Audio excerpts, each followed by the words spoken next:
How's everything going then, Robo? You looking forward to the lands coming up? Oh yeah, of course I am. We're a little stressed out, getting everything sorted, but everything should be done. Yeah, there's a lot of those things. Like, this is kind of good in a way, because the Age of Empires 3 LAN, obviously I'm very excited for. I hope it goes very, very well, and I'm sure it will. But with the ECL LAN coming up, which is going to be bigger, we're going to have many more people in the studio as guests. We're going to have many more viewers, I would imagine, as well. In a way, this is really helpful, because the very first LAN we did... We built the studio in 2 weeks and then had maybe about 4 hours to prepare the show. This one, the New World Championship, will be much different, and we'll learn a lot of things. There's a lot of those sort of jobs you sort of do for the very first time that, once you've figured them out the very first time, they're very easy going forward. And I think we're going to get a lot of that groundwork in place from having done the New World Championship, and the ECL LAN as a result is going to be really smooth and polished, we hope, and should be really good. So that's how I'm kind of viewing it. But we are going to get finally into this. Into the game. Let's here, guys. Let's do a very clear intro so that I can cut this very nicely. Okay. All right. Is the game ready? The game is ready. All right. Everyone can see the game. Ladies and gentlemen, welcome to one of the final semifinals. The final semifinals? Yes, there's 2 semifinals coming up today, and then a grand final, and that's it for the ECL. It's all done until the LAN tournament coming up on the 30th and 31st of August and 1st of September, the final weekend of August. So the LAN is on the way, but this game in particular, spawning on the left-hand side of the map in the color yellow, we do have Dugao playing for Team Heresy. Playing here as the Mongols, we have Heresy versus Suomi. Off to his right-hand side, we have the Pocket Miguel playing as the Vikings.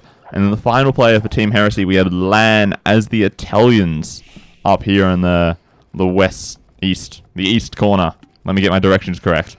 And then on the opposing side, in the north, we have Rubenstock again as the Italians. We've got a little bit of a mirror match here at the top. Pocket Mongols, the Max, and then finally, the Lesse playing as the Green Vikings. So we have mirror civs, slightly non-mirror positions, though. Okay, but you can't really expect to have them spawn. That would be quite the thing. I suppose it happens very occasionally. They all spawn mirror civs, mirror positions. That unheard of, right? Like roughly, 1 in 3 games is the sort of things you'll get for it. Yeah, but yes. This is a 3v3, as you can obviously see. The last time I was casting, which, by the way, guys, I'll only be here for this very first series that you're watching. Currently stepping in for Zach, who is getting on with things that only he can do. And then afterwards for the second semi-final, and indeed the grand final, Zach will be back. But I'm pleased to be here. I'm excited to cast Age of Empires 2 again. I really, really enjoyed it last time. In fact, I enjoyed it so much I put a video on my personal YouTube channel because I thought it was really great. But what I'm coming to is that was 1v1, and it's very clear and easy to see what's going on in 1v1. Teams are a whole different thing, and I'm probably frustrating Robo because there's a lot of shit happening that he wants to talk about. I can see in his face. Yeah, well, it's not too much happening, but I just wanted to briefly just introduce what the map is like.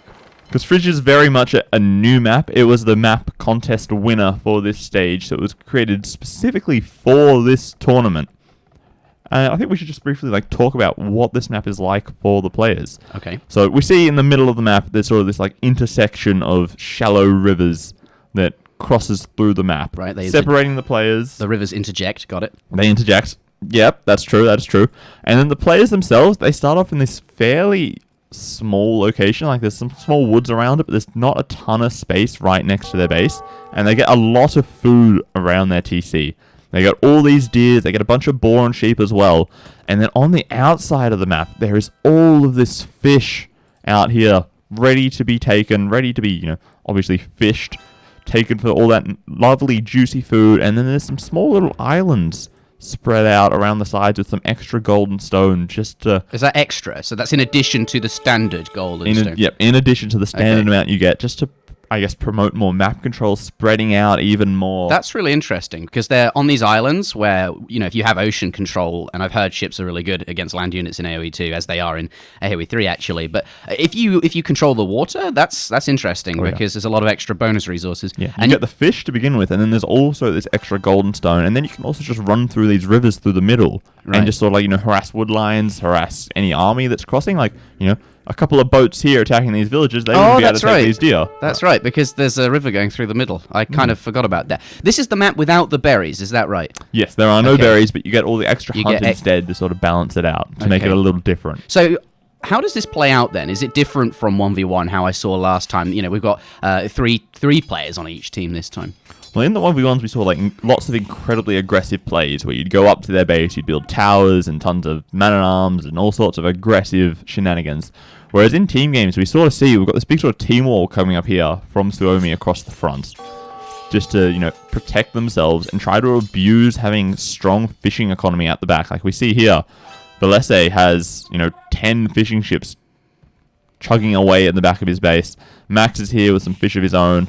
And, you know, he's in a position to defend Heresy's fish. So it's very much a slow down the pace of the game to try to utilize and abuse that fishing economy a little bit more than normal. So in a way, the players at the, I'll say top of the water, that protect the back passages, so to speak. Wow, that got weird real quick. They can defend their allies' fish, and like you might see the two players on each team being more boomy, whilst the one player is the defense role. Is that what you're saying? Defense and aggression. We see here Lan, the Italian player on this side of the map, is roaming around. He's got all of these galleys crossing the outside of the water, trying to get into the fishing of the Max, of Heresy, trying to pick off whatever he can in this early stage of the game. Right. While Rubenstock is, it seems, going for archers. He's not even fighting for water at all. He's going like straight land aggression. Okay, so he's not filling that role I was mentioning. Instead, he's doing something else. But I'm sure those archers are going to be quite surprising. Or maybe not, because there's no water here, so they might expect something on land. There's not too much water. And then also, you see, he's nicely walled up his base, right? The archers can't really do too much. They can maybe, you know, attack one or two villages across the wood line. When I was maybe 8 years the gold old, a little bit. That's how I imagined an Age of Empires 2 base to look. Yeah. Exactly like that. A nice little cozy town like this. And then around this side of the map, you know, it's even more closed up. There's a small hole here where it seems the Max is snuck in with some scouts. But overall, you know, they can fix this up pretty easily with a couple of walls. And then otherwise, you know, this wall continues all the way around to this side of his base. And, you know, a couple of boats here and you wall to the edge, and then that's fairly secure as well. But the Max doing quite well. Those scouts are harassing that red villager, and he's leading them right towards the wood line here. He's not managed to quick wall anything. These villagers are not looking too good. Thankfully, though, there is a pikeman there. Is he really that threatening, just the one pikeman? The 4 scouts can probably take down the spearmen, but Max doesn't really have the time to micro that, because he's probably worrying, you know, oh, there's these galleys in the back of my base. There's this archer and scout army on the front of my base as well here from Miguel and Dogao, teaming up as they do, getting into his economy, idling the gold, idling both of these wood lines. Yeah. So he's probably, you know, doesn't have the time to really concentrate on his scouts at the moment. But yellow and red making a combined push here. Oh, yeah. It's really bad. Like, look at Max's KD. He's at 8 kills, 17 deaths. Ouch.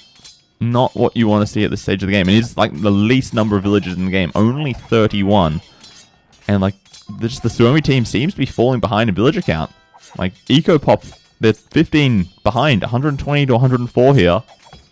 They're taking a little bit of beating. And we see, look, Max's scouts, they're not able to get in thanks to these walls. A couple of archers from Rubenstock trying to help out that we saw earlier. But, you know, they attack this wall, and then Lan's just going to make a couple more houses and finish off this wall off. Here we are. There's the 2 houses, and then the archers and scouts can't get in. Just block them. So really it just seems they're just trying to force reactions from their opponent early on here, just by being aggressive a bit in the beginning. That's what they're going for. Holy shit, Robo is loud. Okay, maybe... I can move closer to my mic. You can move closer to your mic? Yeah. Both of them are. Or you can move yours further away. But we'll fix that. Well, Zach, thank you for Zach's on the ball. Thank you for letting us know. For the heads we'll up. Fix that out. And yes, this is a best of 5. What's going on here, Robo? Oh, Miguel's archers. He was coming over to help out Lan, but he sort of got a little bit ambushed here. But thanks to this defensive tower from Lan, they're cleaning this up fairly well, not taking too many losses. So I think it's pretty even trade altogether between the two players. Okay. But the big difference here is the castle age times. We've got only Heresy in castle age. Rubenstock's about to hit it, but all 3 of the Heresy players are up to castle age at, you know, close to the same time. You know, late 20s, early 22-minute time. And the Max, you know, he doesn't have much eco at all at the moment. Look at this. He's got 30 food. He's not going castle age anytime soon. Yeah, he took a beating earlier. He took, such a beating. How are his allies doing, though? Will they be up on time to compensate for him? Heresy doesn't seem to be making much military at all at the moment. He's just got some TCs. He's queuing up villages. On the water, he's made a couple of Viking longboats to try to retake water control. But I feel like land's early aggression has done enough damage at this point. Like, we take a look at the fish count. Heresy's slightly ahead, 3 extra fish. But the only player that really has fish is Valese, and he is the safest player, all the way in the corner back here. Okay, and by fish you mean fishing boats? Fishing right? ships, yes. Yeah. Fish and chips, that's Fish and chips, delicious. Yeah, delicious. That's what you want to see. And look at this. Miguel's just instantly popping down a bunch of TCs, getting his boom on, while getting in here with these crossbows. And Valese can't defend this, because, his only military are a couple of longboats, and they're far, far inland. Like, you see how far away the water is here. Yeah, not helpful. Not helpful at all. And like, this TC is getting denied. He can't get to this gold either. Look at all of these villagers. Like, there's so many trying to get to this wood line. They're just idling and not getting in and chopping enough wood. Not working properly. Just inefficiencies here and there. And oh boy, we see a big push coming in from Dogao. Forward Siege Workshop, forward Monastery, a bunch of cavalry. And Max, he's still feudal aged, right? What's he going to make to counter camels and knights if he's in feudal aged? Oh, he's even losing villagers to wolves over here. Oh, there's one dead Bill. Bill's bad, man. Even the Gaia is against Team Suomi in this game, it seems. And this is just a really, really unfortunate position for Suomi to be in. I think they slightly... Ooh, these crossbows getting around the back. Possibly just underestimated how aggressive Heresy would play. Like, they didn't really attack water at all. No defensive warships. And Land's just sort of done a huge amount of damage. And then now he's massing huge navy in the back of his base. He's getting ballistics. He's got Bodcanaro, mass navy, going to retake water control. Because remember, Valese's being heavily pressured on land. There's camels and knights and siege on the front, crossbows at the back. Rubenstock's come across the map all the way from the opposite flank to help out. Wow, you know their entire straits when the how would you say it, the guy in the middle, the pocket. Can't help. Instead, the other guy has to cross the map to help you out. Jeez. And it's just like there's nothing in this TC. Like these knights and camels can just run under here, pick off this mangonel. They can destroy this TC with ease, and then Valese is only down to the one TC.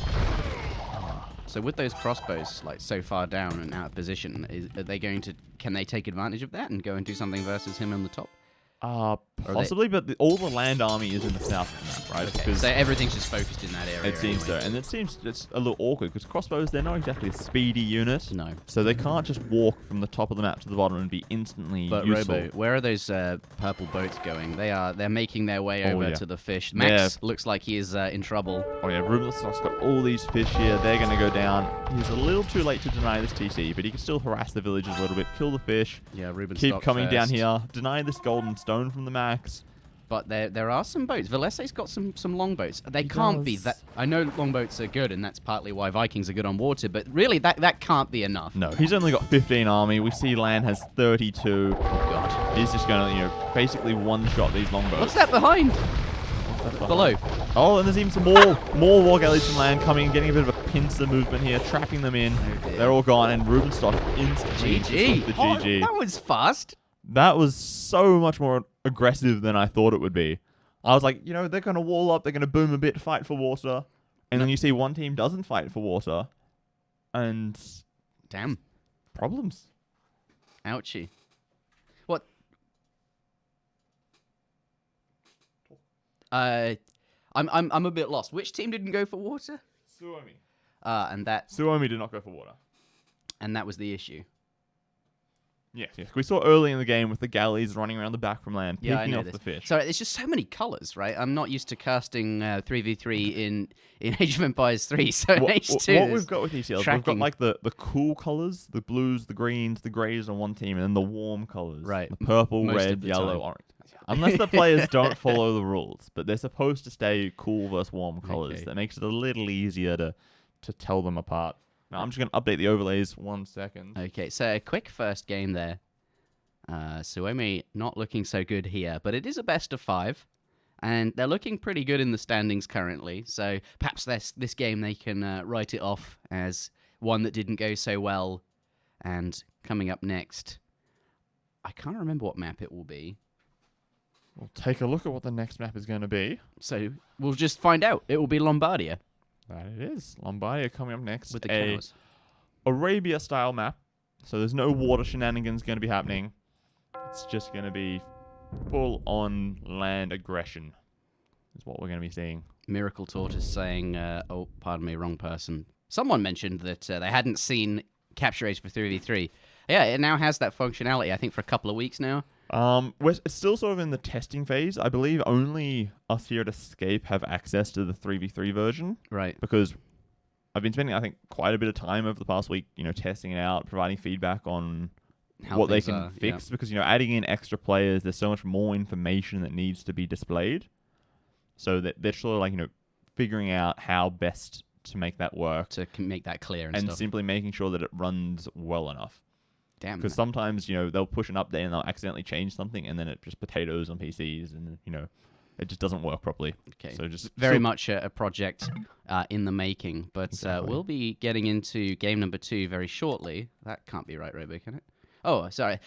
You'll see why I thought that was wrong in just a moment. Let's go into game number 2 here on Lombardia. The players spawn what looks like very, very, very close together. I had no idea that's how the map worked. And I thought, a 1v1, that can't be right. This is a 3v3. But indeed, that is very, very close. Yes. I'm actually... Because I keep bringing up these Age of Empires 3 references, but in Age 3, a lot of the time, your town centers are a lot closer together compared to Age of Empires 2. So this might be something I'm a little bit more familiar with. I've noticed in Age of Empires 2, you often see players, it's almost a 1v1 between the two players on the sides, and then the guy in the middle, he's very much, he goes where he's needed, that kind of thing. Running side to side, helping out as and when he needs to. But I'm curious to see, Robo, perhaps we'll find out and you can tell me, if instead they play more as like a team with a forward base perhaps, and they move together as a single unit rather than those two separate 1v1s that I mentioned. Perhaps you'll tell me a bit about that afterwards. But first, let's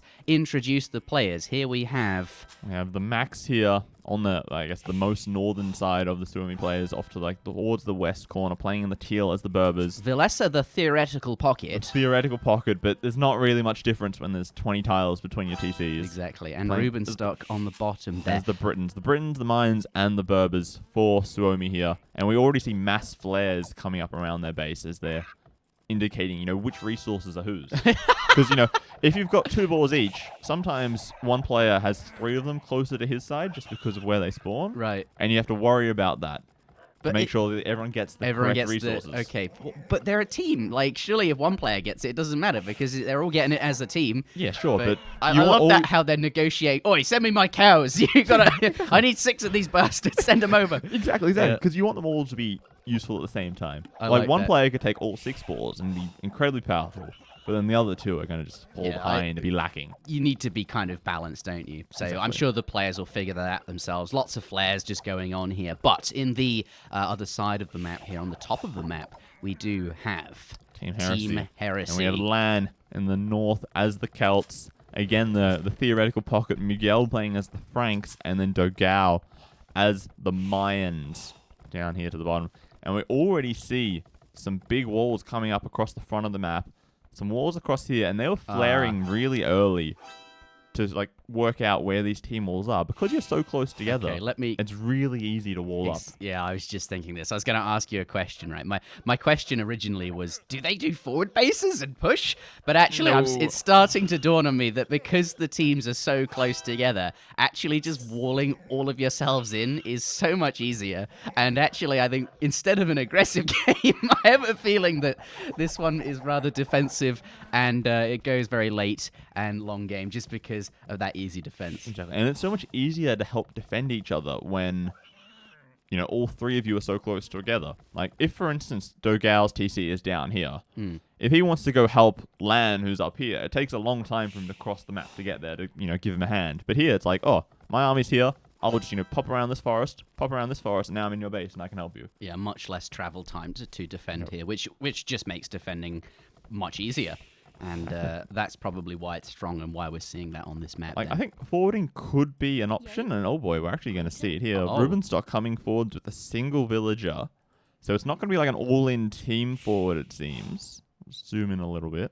how strong will this be then? Because my assumption would be that just one player building a forward and making units is going to get absolutely flattened by the 3 players. But perhaps that's not the case. Maybe like this will just force one of them to respond to it, and the other 2 won't bother. It sort of depends, I guess, on like what army composition you're going for. Because Rubenstock, as the Britons, is going to be making archers. Right. And archers are relatively slow, so if you're closer to the enemy base, you can attack faster. Whereas the other player on Suomi's side, the Max, who's up to feudal age, he is the Berbers, and they are a quintessential cavalry civilization. Mm-hmm. So, you know, he's going to be making scouts, then going up to castle age, making knights and camels, and they can easily cross the map, you know, relatively quickly to support the archers. Okay, so by the time the archers are ready, maybe the cavalry are sort of traveling there. Yeah. I'm starting to like the forward archery range. Maybe of course, yes, you need the barracks first. And then once he gets feudal, he'll drop it. And just because all the players are quite close together, your archers have more potential to harass villages because you've got 3 TCs worth of villages nearby rather than just the one. If you manage to break in, yes, you can run from this wood line to this wood line, that gold, and you can maybe get to those berries if they're not quick enough with their walls. Yeah, you can really FSU. Do you know what that stands for? I think I can work it out. I had to take a second. I'm looking at it. I'm like, oh, yep, I get it. I'll leave that one with you guys, chat. Yeah. But okay, we're seeing here a lot more villagers coming forward from Rubenstock, and he's dropping a forward tower. They very quickly have scouted that Heresy was doing the big team walls. They're coming in. They want the tower to deny any rewalls, right? The tower has a long range. Like, they can range towards where this goal is. So you can't wall anywhere here. You have to go back and, like, wall around here and around here. And their base just shrinks and shrinks. That tower seems really powerful and very clever. Yeah. And it denies this stone. It denies this gold. And as the Mayan player, Dogao wants to be taking stone and gold, getting to Castle Age, and making plumed archers. Yeah, that Yellowville already having trouble having to try and get away. And they're almost into the base now. Right, they break one wall, then they break one more, and then they're in. And man-at-arms are quite good at destroying walls, so they're going to be through pretty quick. They are, for sure. And then I assume that we're going to see an archery range pretty quickly popping up to support this push. Defensive tower instantly coming up from Dogao as soon as he gets feudal age. He wants to secure this gold. Because if we look at the rest of his map, he's only got these other 2 golds, but they're really far away from his TC, from the rest of his base. Quite difficult to secure and defend. But Yellow's got a tower up of his own now, Yep. so they are going to try and hold some of that ground, which seems really valuable to wall, although have been forced. You can see the Yellow walls really getting quite close to the TC. They're really restricting their range and where they can be. And Dogao here just dropping 3 towers now. One's already up, 2 more defensive towers coming up. Just to hold this. And this is going to prevent him from just doing a nice, smooth, fast castle like he wants to do. Right. What are his allies doing? Are they doing a smooth, fast castle? Has Yellow just been dumped with the responsibility of, you're like the bitch boy. You've got to figure this out, and we'll just do what we were up to in the first place. Essentially. Miguel here, as the Franks, he's doing what he always wants to do. Make some scouts and try to do raiding. Okay. But Suomi, they're fully walled. They don't have any forward pressure against Suomi, so they can't, get in there and the cav not overly threatening essentially. Without man-at-arms and supporting armies, and not really a big fuss. And then Lan, it seems, I believe he's probably slinging because he's only got the market. Okay. We switch over here. Yep, he has slung 650 resources to Miguel. To who? Oh, to Miguel. Miguel, there we are. are. Oh, that's interesting. I would have thought they'd send to Yellow to help him build units and defend or something. I think they're thinking Miguel's in a better position to go up to Castle Age. Right. And that's the saving grace here. Like the thing that beats this pressure is getting to Castle Age, and your opponents are still in feudal pressuring you, and then your Castle Age units will start coming out and repel them quite easily, and that's the advantage they're going for, I presume. I think so. Like a couple of knights, they can clear up this tower pretty easily, maybe 2 towers. They can take this down, prevent, and push this back, and then Dogao can secure his economy. But if Dogao gets to Castle Age, first he has to build a castle, which requires a lot of stone. He's only got 70 stone at the moment, so it's going to take a while to mine the extra 600 stone that he needs to pop down a castle. Right. So it's much smoother and easier to get the Frank player up to Castle Age to start making some knights. Smarthy coming in with this 17 months total and actually 12 months in a row. And she says, I swear this pops up every time I come to this stream. Well, that would indicate you come to the stream once a month. So, there we go. Thank you for the sub. Yeah, thank you for the sub. We wouldn't mind if you came to the stream more often. It'd be cool to say hi more often, but I have noticed that as well, though. The thing just pops up all the time, and it's now got this timer on it where your subscription thing, like, if you don't use it, it sort of goes away, which is annoying. Yeah, like it puts that pressure on you. It's to definitely at instantly do least it. twice a month. At least twice a month. My bad, No, sorry. It's all good. Thank you very much for the subscription, Smouthy, and your continued support here. But Robo, they are making ground here. Rubenstock's coming in with more towers. Dogau's forced to make more defensive towers, and he is now up to the castle age. He's figured it out in the end. But right? he's got no real eco to speak of behind this. He's still not received any of the sling. It's all going straight to Miguel.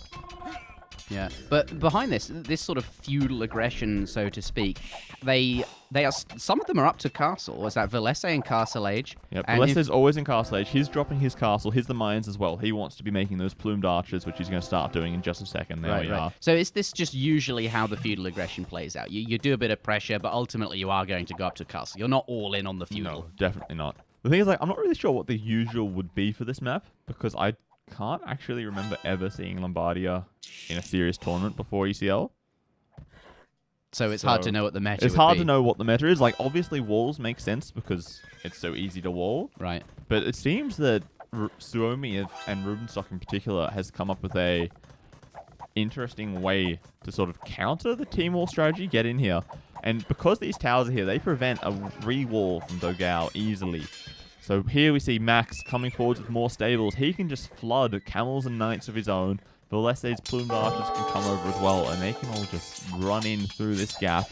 Right. Run past this TC if necessary, try to find So let me places ask they can you deal damage. a question then. Mhm. So looks like Team Heresy, they started with this, pardon me, the Team Suomi, they started with this aggression. Yes, they have. Now they're starting to make their way up to the castle age. What have they ultimately achieved from the aggression? Was it successful, do you think? I think so. They've slowed down the Mayan player, and if you've ever watched one of the ECL games, or just most team game tournaments in general, slinging the Mayan player tends to be really powerful. Right. So if the Mayan player is really hurt and is unable to utilize a sling well, then you've just bought yourself time. Because in the round of 8 games, Heresy did a sling strategy on this map. Okay. As they are doing right now. So probably Suomi's thought, okay, they slung last time. It's likely they're going to sling up again. So, you know, we want to try to do something to prevent them from just freely doing their game plan. We want to get in there and try to... So, and they knew that the Mayan player would be the one being slung. Most likely. Right. Mayans or Franks, And but you if you think- limit it to one option, while you have the Berbers, which are an amazing camel sieve. Camels counter knights, which is what the Franks are making. That's what they're known for and what they do. Okay, so it makes sense. They've specifically targeted the Mayan player here, and that seems to be what they were trying to do. Yeah. To And also, slow them down. by the way, Rubenstock just been a real pain in the ass here, stonewalling up these golds, walling himself into this corner here, building another tower to deny this wood line.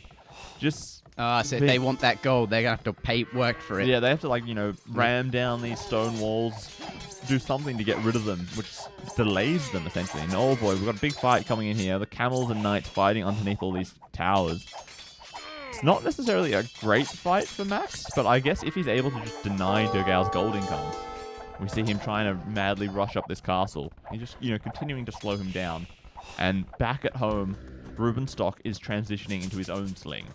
So he's done feudal aggression, got in there, damaged Dogao, and now he is slinging his teammates, mostly the Max it seems, while Lan continues to sling Miguel and just a tiny little bit to Dogao there.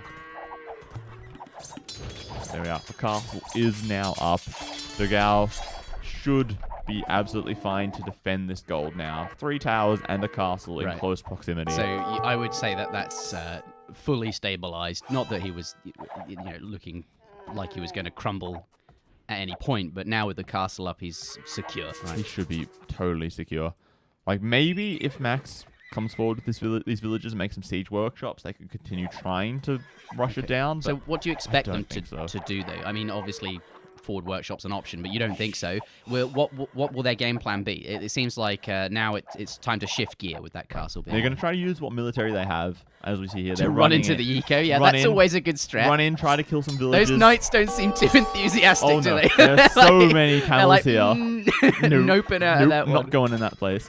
So they're going to try to pick off some villages here and there, and especially from Lan, who doesn't really have any way to defend himself because he's still feudal age, try to hurt the slinger, and then otherwise just get their economy rolling and then get up to castle age. We see both Valese and Max stockpiling food and gold, getting close to clicking imperial age, and they've got a solid boom going on back at home as well. a 20 villager lead here for Suomi. Oh, that's the team. I like that. That's So that's a they've helpful graphic. killed a ton of villagers, and they've been booming really well as well in the background. Yeah, so that's ultimately the success of their forward aggression. Right. And here we see, look, all these idle villagers from land. He has 18 villagers that are idle out of his total pop of, roughly 50. Ouchie. So that's like, more than a third of his eco is not working at the moment because of this army sitting here. And if you have no vills working, you can't sling resources because you've got no resources to sling. You can't help your allies.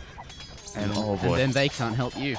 Yeah, they can't help you to defend and clear this up. And then here, Valese and Max, they're both up to Imperial Age. Damn. So would I be right in assuming that the game plan there was rush through the hole that they've made, kill some villagers, but not reinforce the army too much? It will eventually die. They just want to run around, kill as many villagers as they can, and in the background, whilst their army's sort of doing that, go up to the Imperial Age and get that tech advantage. Yeah, get that eco rolling. Get the forward military, more stables coming up. We've got a bunch of plumed archers here. Even stonewalling and some more golds as Rubenstock. It's been a real incredible pain in the ass. Fair enough, though. Like, competitive tournament. Right. And, he's in the feudal age. He's slinging. There's not much that he can really do in this game.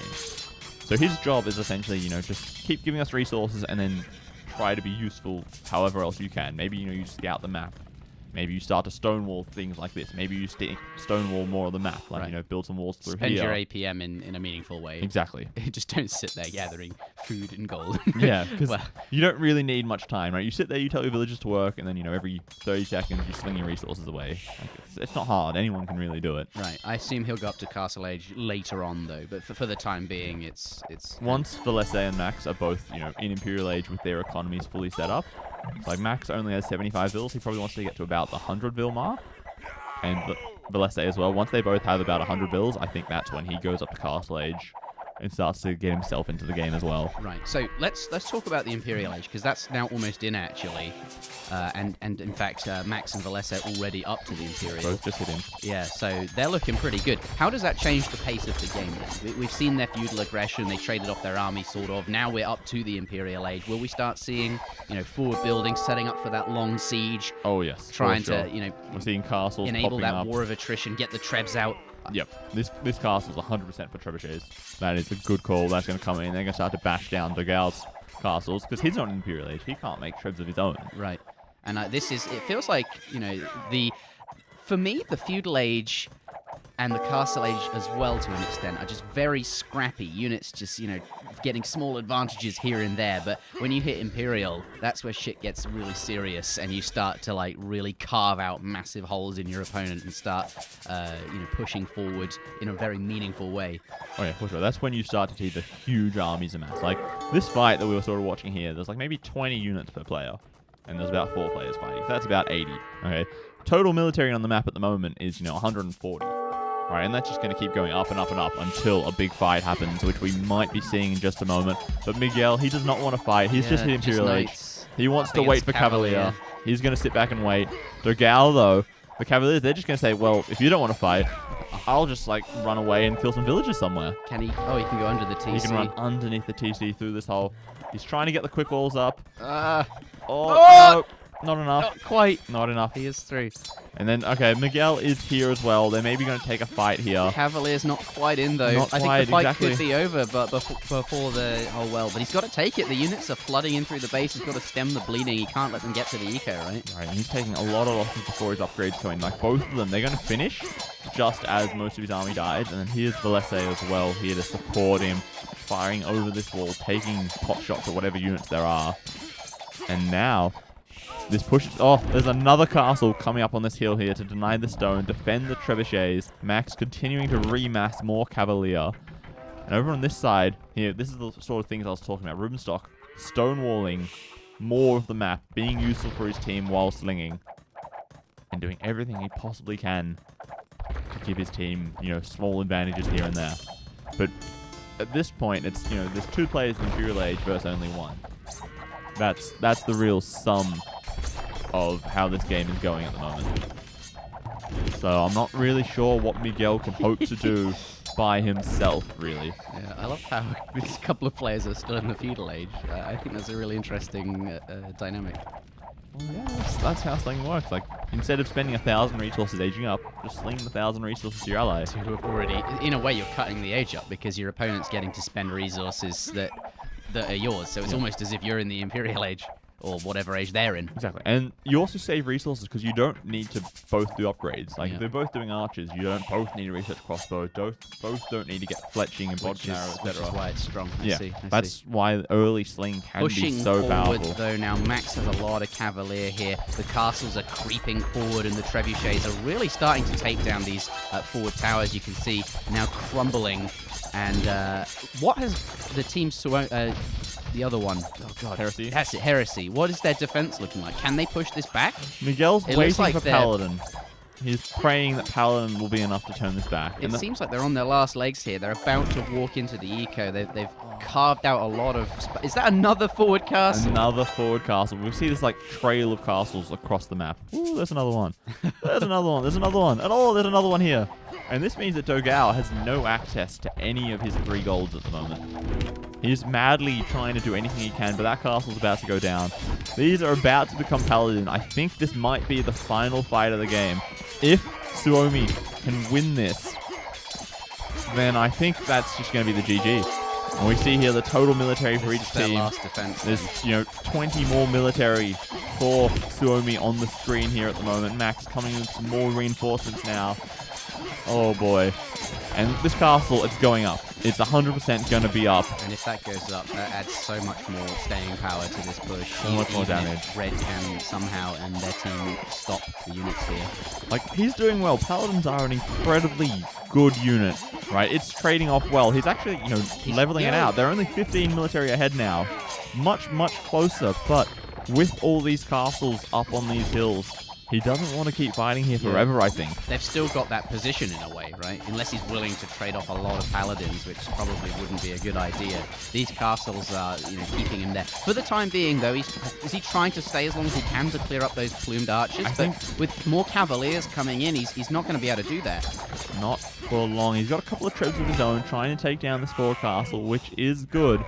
But, it's still one GG's player coming against out. 2. And Suomi will take game number 2 to even the score out to 1-1. I really enjoyed watching that one. It was much easier to follow, I think, having the players not have to deal with water and also being much closer together. And most of the fighting being, centralized on this one side of the map. Yeah, they had a very clear plan, it seemed. They were like, right, let's just go after the Mayan guy. You make camels that will handle the Franks later on. And it worked out really, really well. They hit the Mayans who were on sort of the side. I wonder if that would have played out differently had the Mayans been in sort of the pocket and maybe harder to get to in a way. But it looked like they had a clear target in mind.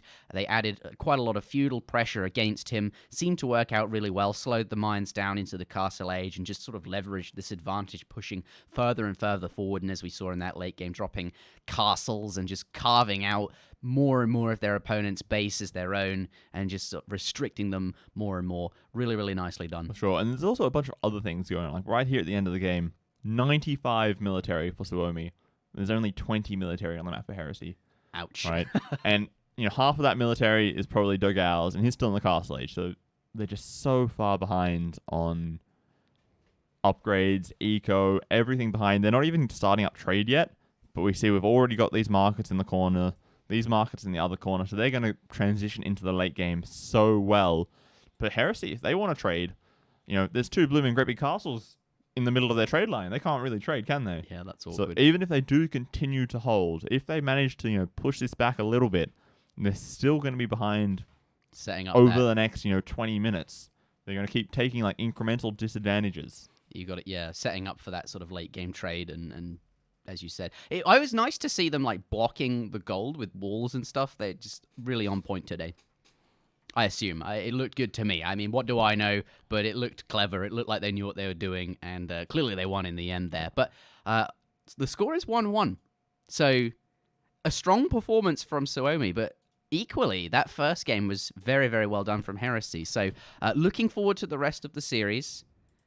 The next map will be Fortress. Regicide Fortress is what we're going to be seeing. I assumed that it would be the King version. And it was always the King version. I don't know exactly why Fortress started being played with Regicide. I think there was some big tournament back in like 2006, 2007, something like that. And everyone's like, And this is a pretty fun setting. yeah, And then it just kept getting played in tournaments.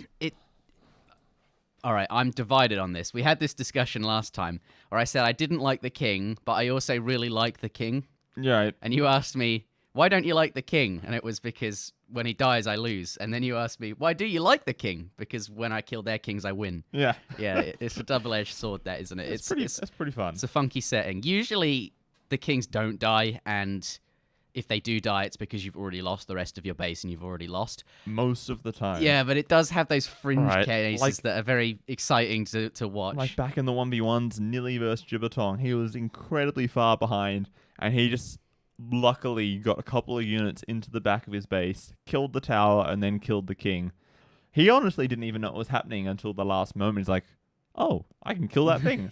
And the other guy had, you forget about your king because you assume it's safe somewhere in the back of your base. Yeah. And, 2 units running around, it's easy to forget about him.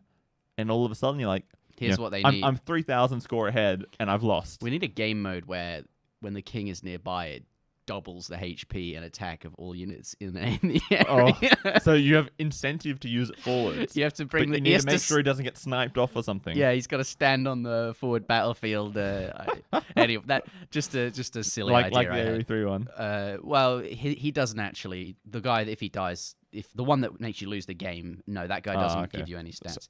But he is quite strong, and you can use him as a scout to get early treasures, etc., etc. But yeah, I believe the king here has literally 0 attack. But yes, let's get into this fortress. Regicide Fortress. Regicide Fortress. Game number 3 in a best of 5 series between Suomi and Heresy. The score is 1-1. We've seen 2 very convincing victories, actually, from both teams. So looking forward to seeing how this one plays out. And as we know, Fortress, as I saw last time, has a very different meaning to the word aggression. Yeah, the aggression is sort of... We're going to just sort of chill for 10 minutes. I'm going to kill 1 or 2 villages, and then we're going to go to Imperial Age and have huge, big team fights in the end of the game. Right. It's sort of how Fortress tends to play. But we'll start by introducing the players. We have Ruben Stock here, off to the left, playing as the Franks. Off into his pocket, we have the Max right, cuddled up against the edge of the map with a horrible, horrible map. Look at this. He's got no woods inside his base whatsoever. But he is here as the Spanish. And then finally we have Valese as the Chinese on the other flank. So we have 1 archer civ and 2 cavalry civs for Suomi. And on the other side of the map, we have here Miguel playing for Heresy as the Spanish, as the eastern flank. In the north, Dogao. And oh, Miguel is actually hiding in Dogao's base. Is that wise? Well, I guess as the flank, you're somewhat vulnerable, but it's unlikely heavy aggression comes to the pocket. Okay, So you hide in this tower in the top corner or something like that. Why not the castle? Isn't that stronger? Well, if you're making a unique unit, you might garrison them in your castle and you ungarrison them to attack. Okay. And then your king runs to the front line and dies. Right. So yeah, I see. You put him in a building that you're never going to really use. Just to be absolutely Just to be certain. safe. Yep. And he is here as the Chinese pocket. And then finally, our final player for Heresy, we have Lan as the Berbers. So we've again got 1 archer civ and 2 cavalry civs. They're just slightly different cavalry civs. Berbers versus the Franks on this side. One of them with incredibly strong paladins. The other one, more of a mix of cavalry. They can do good cavaliers and good heavy camels, but they're not just, the best. Okay. Slightly weaker than the best. But otherwise, really, it's just standard Dark Age things on arena-style maps where, you set up your economy, you get your villages working, you start gathering your resources, and you transition up to the Castle Age. So there's not going to be too much happening right now. We'll just take a quick zoom out, and we'll take a little bit of a look through the middle of the map. Get a bit of a macro view. Yeah. So we can sort of see everyone's bases sort of cuddle around. Max is just kind of down here. This is our helicopter shot. Yeah. So it's actually, I think, quite an interesting map spawn, this one. Because normally you don't have this short of a gap between the 2 flanks, I think, for one team. So I feel like doing some sort of a team wall strategy for Suomi during the mid-game, right? You stonewall there. And then that middle is completely locked off. It's really easy, wall off this wood line to the edge of the map, and then the same thing on this side for Rubenstock. And then Max can basically free boom safely in the back of his base, possibly. That's interesting. His base or his walls are sort of further forward, so he's got a bit more room behind his base to do what he likes with, which seems like an advantage, or that he got a good spawn, something like that. Yeah, somewhat. Like, it's really hard to tell whether it's an advantage or a disadvantage. Because, that means that at least one of the flanks is kind of protruding out a little bit further away, a little bit harder to defend. But I'm not sure if we're really going to see any... Do they always spawn in this exact sort of, on the left we've got the Suomi, on the right we've got Heresy, or can you have a bit mixed up where... It can be totally mixed up. Right, so you could have... well, you're going to have like the 3 players on a team together, obviously, but like, you could have 1, 2, 3 on a team. Or... Oh, so they're always together as a team. Yeah. Yeah, that was my question, really. There is an option to turn that off, and I believe Nilly has done 1 or 2 tournaments where that is off, and it's called Let Your Teammate Die. Because, like, for instance, you might have 2 teammates together, and then the other guys on the other side of the map in the middle of the enemy team. Right. Right, so you're like, well, do we try to defend him somehow when we're on the opposite side of the base, or do we just concentrate on our thing and tell him to defend himself? Yeah. Right? Last as long as you can. Yeah, we'll win the game. Yeah, you're right. There's this interesting team dynamic that Nilly tried to explore in some tournaments, but that's not really a... That's not the case. It's not a common That's thing. not a standard. Right. No, not at all. Interesting. Okay. So the game plan then. I think last time I saw this map, we saw one player. He came forward with a forward siege workshop and was trying to be aggressive. He did a bit of sort of early damage, but ultimately his opponent sort of held out, lasted. The walls sort of got him through it. He got up to, I think, the Imperial Age and then just sort of pushed out and won the game. Are we going to see kind of that, or does Fortress play out differently in a team? Normally, it's very much you stay at home and like you make some unique units to defend yourself. So like the Spanish player will make some conquistadors, the Chinese player will make some Chuko News just to prevent any raids coming into your wood lines or anything like that. And then it's all about booming up, getting a super strong eco, and getting to the Imperial Age. There are a small number of players, I think, who play more aggressively than that, where they will do the forward siege workshops and monasteries. We saw that with Lix last week in the 3v3s. Yeah. And also one of the other Chinese players in the 1v1s that I can't remember. But that's not incredibly common. Because, if you don't deal a ton of damage, which is, quite hard when they're fully walled, they've got these towers, they've got a castle to defend themselves. Alright? Yeah. You're not guaranteed to be able to do a lot of damage. That's a huge investment. And if they defend and they just boom away...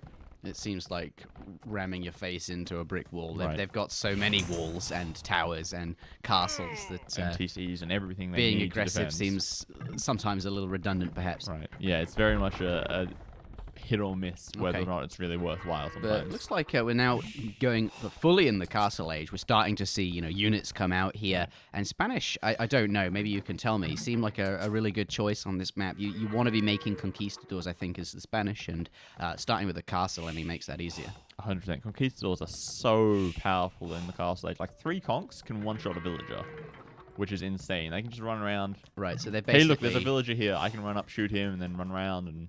They got find another villager and shoot them, and they got like a shotgun, mounted shotgun warriors. Well, they've basically got like a rifle in medieval times, which is a little bonkers. But yeah, that's essentially what they do. They want to deal tons of damage, and then all the other players want to concentrate on their booming and maybe make just a small amount of military to defend. Right. So Spanish is this edge case where they can shoot over the walls and actually be really effective. Right, because it's a fast ranged unit. Mayans also fulfill that role, but we've seen that used already for Heresy on Phrygia. So they can't play that anymore. Exactly. You can only use each civ once. And for Suomi, they've chosen to take Chinese instead of Mayans, possibly saving them for a later map. He's just being really frustrating. He's looking for vills, dodging the arrows best he can. Like, even if he doesn't kill anything, right? They're bellying up, they're jumping in the TC, they're jumping in the tower. Not working, they take a little bit of damage from the conks, but it's not really the end of the world, right?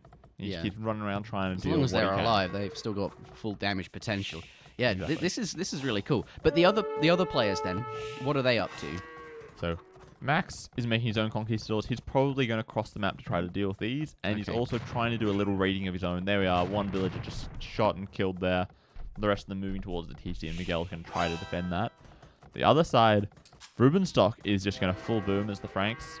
He wants to get to Imperial Age and make paladins, presumably. Okay. Oh yeah, they both use mines in Lombardia. My bad. And they Brain want fart. to go up, as we discussed earlier, because the map's so defensive. You just get to the Imperial Age, and are we seeing stronger sort of civs that are better in the Imperial Age, that want to be in the Imperial Age, just being stronger and picked more often on this map? For sure. Like, you're not going to pick something like the Japanese unless you have no other options. Like, the Japanese are okay. They've got a decent late game. But Helbs and Trebs and Archers is not the same as Paladins and Bombard Towers and Conquistadors. Okay. Right? They're just, like, slightly different scales. And the Japanese are sort of like more of an early Imperial Age unit. Is he going to go right under that T? No. That would be too risky. Like, Right, there's TC, there's Towers and Conks. A lot of stuff there. He gets one villager, though, which is pretty nice. Yeah, does kill that pesky wolf as well. The rest of the players, though, we see Max trying to raid Lan, and Lan is just booming away here, it seems. And Dogao actually has 4 TCs as the Chinese, and he is also just popping them down and getting the boom on. And a couple of Chukono's teams just enough to defend himself at the moment. Right, and so then that makes sense. You don't want to overinvest, but it's enough to keep your unit safe. Like, even though he's not really killing any of the conquistadors, they're not killing the villagers either. Yeah, they're matching each other. Yeah. Right, like, he's idling a couple of villas, but he's preventing insane damage from happening, which is what the ideal is. Like, Miguel's got 5 kills, Max only has 3. It's a fairly good trade, I think. Yeah, very even economies actually. They've almost all got sort of similar upgrades, and in terms of villager counts, they're basically spot on. Yeah, almost dead even, and like any difference is probably just one villager's is like halfway completed, while the other one just finished. Yeah, that being said though, Heresy have got all their wheelbarrows done. I think Rubenstock just got his wheelbarrow in as well. Yeah, that's actually a little bit difficult to tell that he has done it, but he does. He does have wheelbarrow, and only the Max is getting it right now, but it's not too bad. Normally, the times you want to do wheelbarrow is when you have 15 to 20 farmers. So we're going to see Max has how many farms?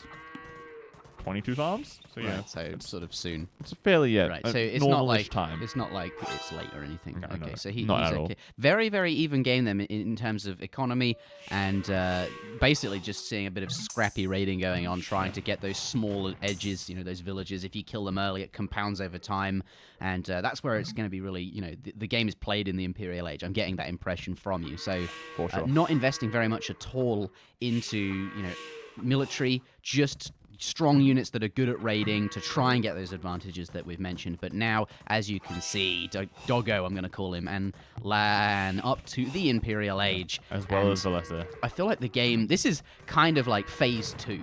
The game begins. Yeah. We've seen the early scrappy, whatever you want to call it. Like the pre-game raiding show. And then now the real game is going to start pretty soon. Yeah, the big stuff. The big guns are coming out. This is where the players ultimately wanted to get to, and they have done it. That's it for sure. And now Max's conquistadors, they're sort of trapped within Land's base now. Right? Like, he runs this way, he runs past the castle. He runs here, there's walls, he can't get out. There's Chugoons, there's Conks, there's Camel Archers, everything surrounding him here, trying to pick off all these conquistadors. Right here, right now. Well, obviously, he doesn't want to lose those, but it's not a huge number of units. So as long as the economies are even, I feel like it's not a super big deal. Would that be the case? I think, yeah. Obviously, it's annoying. And he still has a great KD, though, right? 21 kills, 15 deaths. It's going to limit his raiding potential a bit. But as I said, we're in the Imperial Age now. Yeah. And that's going to matter less as they're spending their APM more on, the big, aggressive, expensive things and all the trebuchets and whatever it is that you do in the Imperial Age. And now we're going to see Valessa pairing his own push against Miguel. He's going for Mass Chukonus as the Chinese here. While it seems that Dogao, the other Chinese player, is going for cavalry instead. So one Chinese player going for their unique unit, an incredibly strong archer unit with a rapid-fire crossbow, whereas the other one is instead choosing to take a cavalry route, which I'm not really sure how I feel about that, to be honest. Like, all 3 of these civs, actually, to be honest, all 6 of the civs in this game have good cavalry, right? They're not horrible, and they're pretty good. The Franks obviously have really strong paladins. But I feel like the Berbers would be better off going for cavalry because theirs are so much cheaper. I think they have like 20% cheaper cavalry in Imperial Age, which is, significant. You get 6 units instead of 5. Yeah, that's for the cost. That's going to help you out. Whereas the Chinese don't really have any bonuses particular, but their unique unit, the Chukonu, is just incredibly powerful at shredding through cavalry because they have such high DPS for a relatively cheap, easily spammable unit. So I'm not really sure how this is going to go. And poor Miguel here is having some problems with his bad map where he actually has no wood income at the moment other than this TC off to the side. So yeah, having to farm in front of his base is not ideal here. We can see green Velese really taking advantage of that. The first Treb has come out, the second has come out as well. And that TC, the villagers can no longer be inside. He's going to lose all those farms. And as you said, he's not got very much wood income. Can he replace them? Not really. Yeah, so he's going to have to wait for someone to come help him push back here. He's waiting for Dogao, but Dogao doesn't really have the numbers at the moment. So he's running off to do something else meaningful in the meantime. But he's lost his farms. He's trying to do something else, but what is he going to do when there's all these walls everywhere, right? We've seen a little bit of a team wall coming up here. They didn't finish off, so they could maybe run through that space. There's a little bit of a raid from Miguel on the back of Max's base. Not really killing too much. There's a couple of vills here and there. It's not the end of the world, though, when you're losing your only castle at the moment. I wonder, where is Miguel's king? Okay, yep, safely in this tower, in Dogao's base. Right. Just in case anything happens to him. And now, Miguel can't really defend this at the moment. He really needs Dogao or land to cross the map to help him out. But, Rubenstock is in this game. He's got a ton of stables here. He's going to start massing Paladin soon. Somewhere. I'm not really sure where his army is, but he's going to make some at some point once he finishes getting his upgrades. And then he's going to join the fight. And then Miguel's just going to start to slowly fall further and further behind. He has the least villagers in the game other than Max. But he's in position to lose a lot of his villagers very quickly. So Red doesn't dicey position here. He doesn't look too healthy. Green's making a lot of room. He's really pushing forward there. He's under a lot of pressure. Yeah, Miguel seeing this castle creep again from Velese. Yeah, Miguel, what can he do against this? Or do you think ultimately Velese is going to push inside there? Look at that quick gate. Nice. Trapping all these cavaliers on the other side of these walls, trying to protect these trebuchets. Oh, that was brilliant. That was a nice play. And he's going to try to do another one. It's not going to work as well because Miguel can always just delete his walls. But we see Miguel, he's getting scale buying armor. He wants to switch into cavalry of his own. But that requires a lot of wood for stables, a lot of wood for farms. Which he doesn't really have at the moment. And look at these quick gates here. Trapping these Chuganus. The cavalier can't get over there to attack them. He's just building his own little walled-in enclosure here. Protected by his castle, by the walls, by the Chuganus, so these trebuchets can keep dealing damage. And otherwise, Lan, it seems, crossing the map with a big, big mass of camel archers. Trying to... Obviously, they've dealt a large amount of damage here, taking down a TC of the max. This is probably why he's quite low in villagers. Lost a bunch of them here. But I think soon, Rubenstock... Okay, he has Paladin. Where is Rubenstock's army? That is what I want to know. What is he up to? What can he be doing? Does he obvious- have an army? He's got army. All right, we can see here just 35 military. I've just got no idea where it is on the map because dark grey is a little difficult to see. Has he had much military the whole game? Perhaps he's just getting all the upgrades in and stuff before... Seems so. Like there's a couple of them over here. Here we are. There's some more on this side, cleaning up whatever units he can find across the map to defend his allies. Look at this push. Oh, there's another castle from Velese, continuing. Wow, he's slow inside the original walls now of Miguel. He's got to be feeling it. The pressure is come straight, not to his doorstep, but inside his home. Right, but here we see both of Miguel's allies coming over here, crossing the map to help him out. Both the trebuchets are going down. This castle will be denied. This castle's going to go down at least 2 trebuchets as well. This might be enough to push Velese back. Take a look, select all the army. There's slightly more military on the map for Lan and Dogao, but I think Camel Archers are slightly better than Chukanus in the long run. Like, if we compare 2 different units, can I do that? There we are. So much more HP, 30 more HP, and a little bit more armor, and they're just more speed, so they're more mobile. Back through this gate, the Cavaliers can't get on top of the Chukanus anymore. And now Rubenstock is going to come across the map as well, and we're going to see all the players fighting on this side. Everyone is in this location now. So, now that we're all here, how do they sort of usually funnel back to pressuring wherever it was they were before? Because it looks like they've all come here to defend red, and because of that, all of team. Suomi's come across to keep, keep leveling out the numbers. Yeah, so that they can continue that pressure. They don't want to lose that foothold they've built inside their opponent's base there. But surely now there's locations on the map that are completely undefended, and players are going to be incentivized to start pressuring those places. So how do we see just units trickle in from production buildings nearby? As you remass your army, right? Instead of setting a gather point to this side of the map, if you think you have enough numbers there, you start massing here, and once you have enough, you go someplace else. Okay. But it's not that easy to find somewhere to attack, right? Rubenstock's got fortified walls all around his map, multiple layers of walls defending this corner so that they can start trading. So, we can take a look at the trade numbers. There's 16 trade, 17 trade for Suomi, 0 trade for Heresy. And, Heresy can't trade because there's conquistadors in their base. Right. And if they do trade through here, it's easy enough for a couple of paladins, just like these ones, to just run in here because there's no walls anywhere to defend this side of the map. Now we see another big fight coming in. Miguel's starting to mass paladins. He's actually, I think, starting to get ahead of the max because the max is still castle age, but he's now getting up himself. He's got his trade rolling. And soon there's going to be, I think, probably 2 players making paladin for Team Suomi. But we see the camel switch coming in from Dogao. And then 2 camels might be enough to help counter the paladin, but then there's so many Truganu that are perfect for shredding those camel numbers. It's so difficult to say, it's all about who micros the best in the fighting.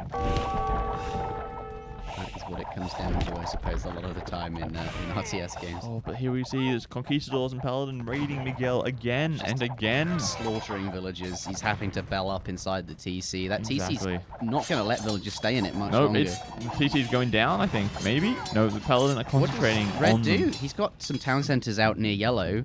He's got a few of them around this side, that's true, and they're just going to send more army back here to defend this. But if there's army defending this, then there's less army on the front, but they're trying to take a huge fight here. And there's so many military on the field. There's nearly 200 army here between the 2 teams.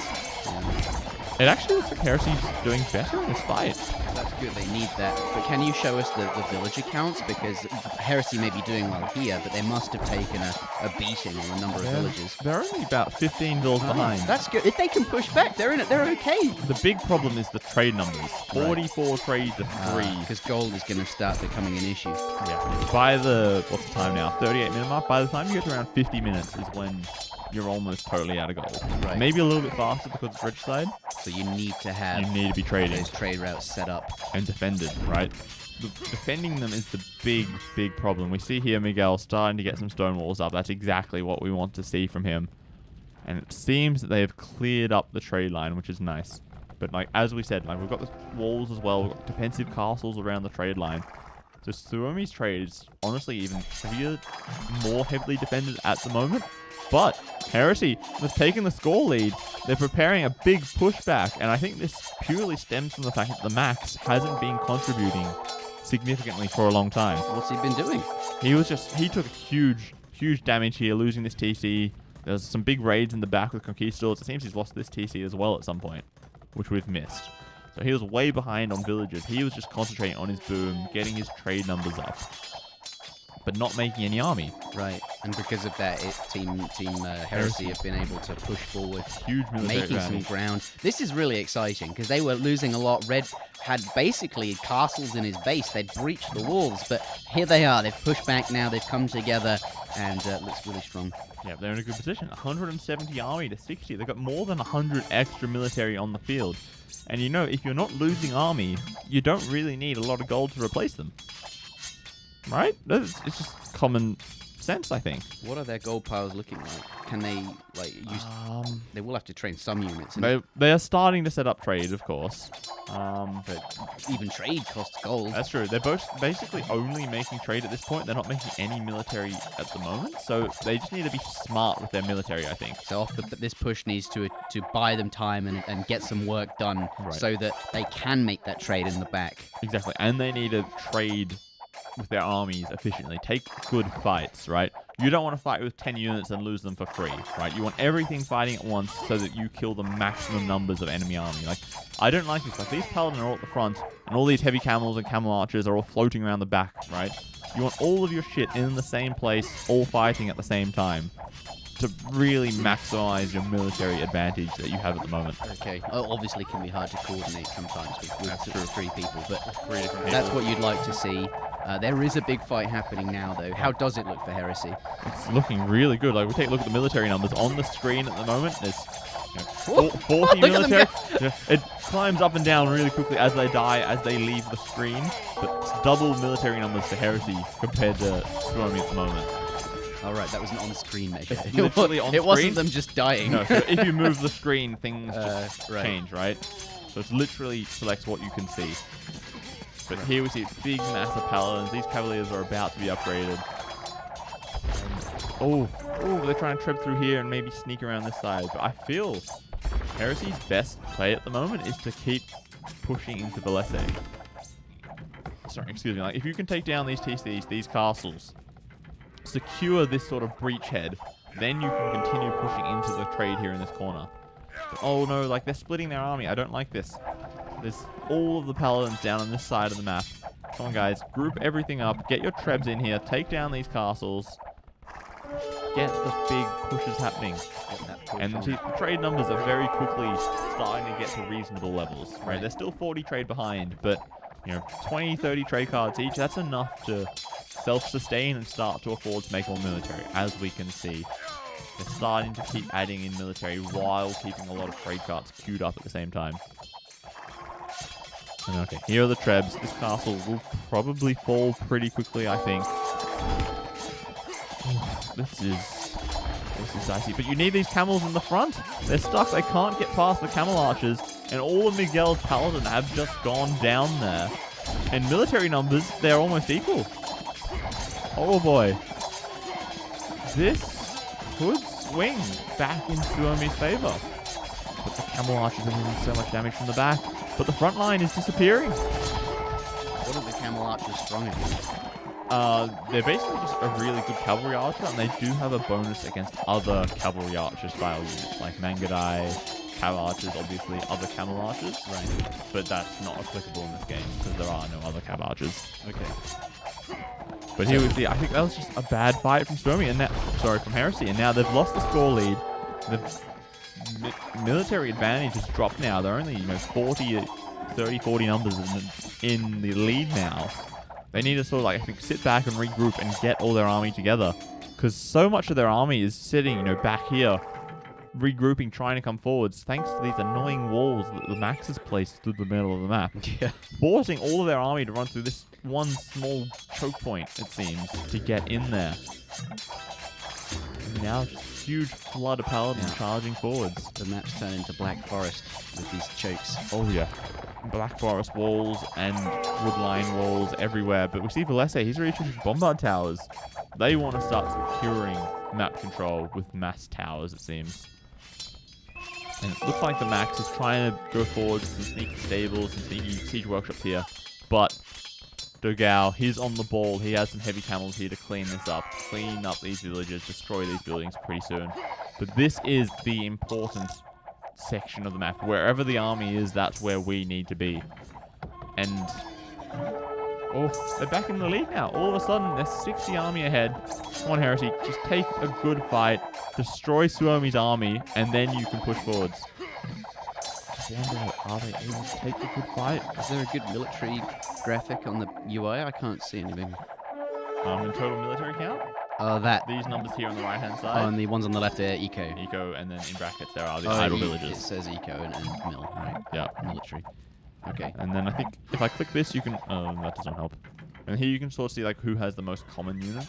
What they've got. Right, so... let's click that off. So you see 124 paladins for Suomi versus 30 for Heresy.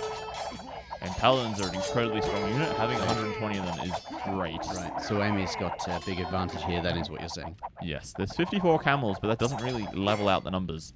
The vast majority of Heresy's army are camel archers, and they are a fine unit by themselves, but they really want these tanky cavalry units in the front to to tank. basically literally just tank for them.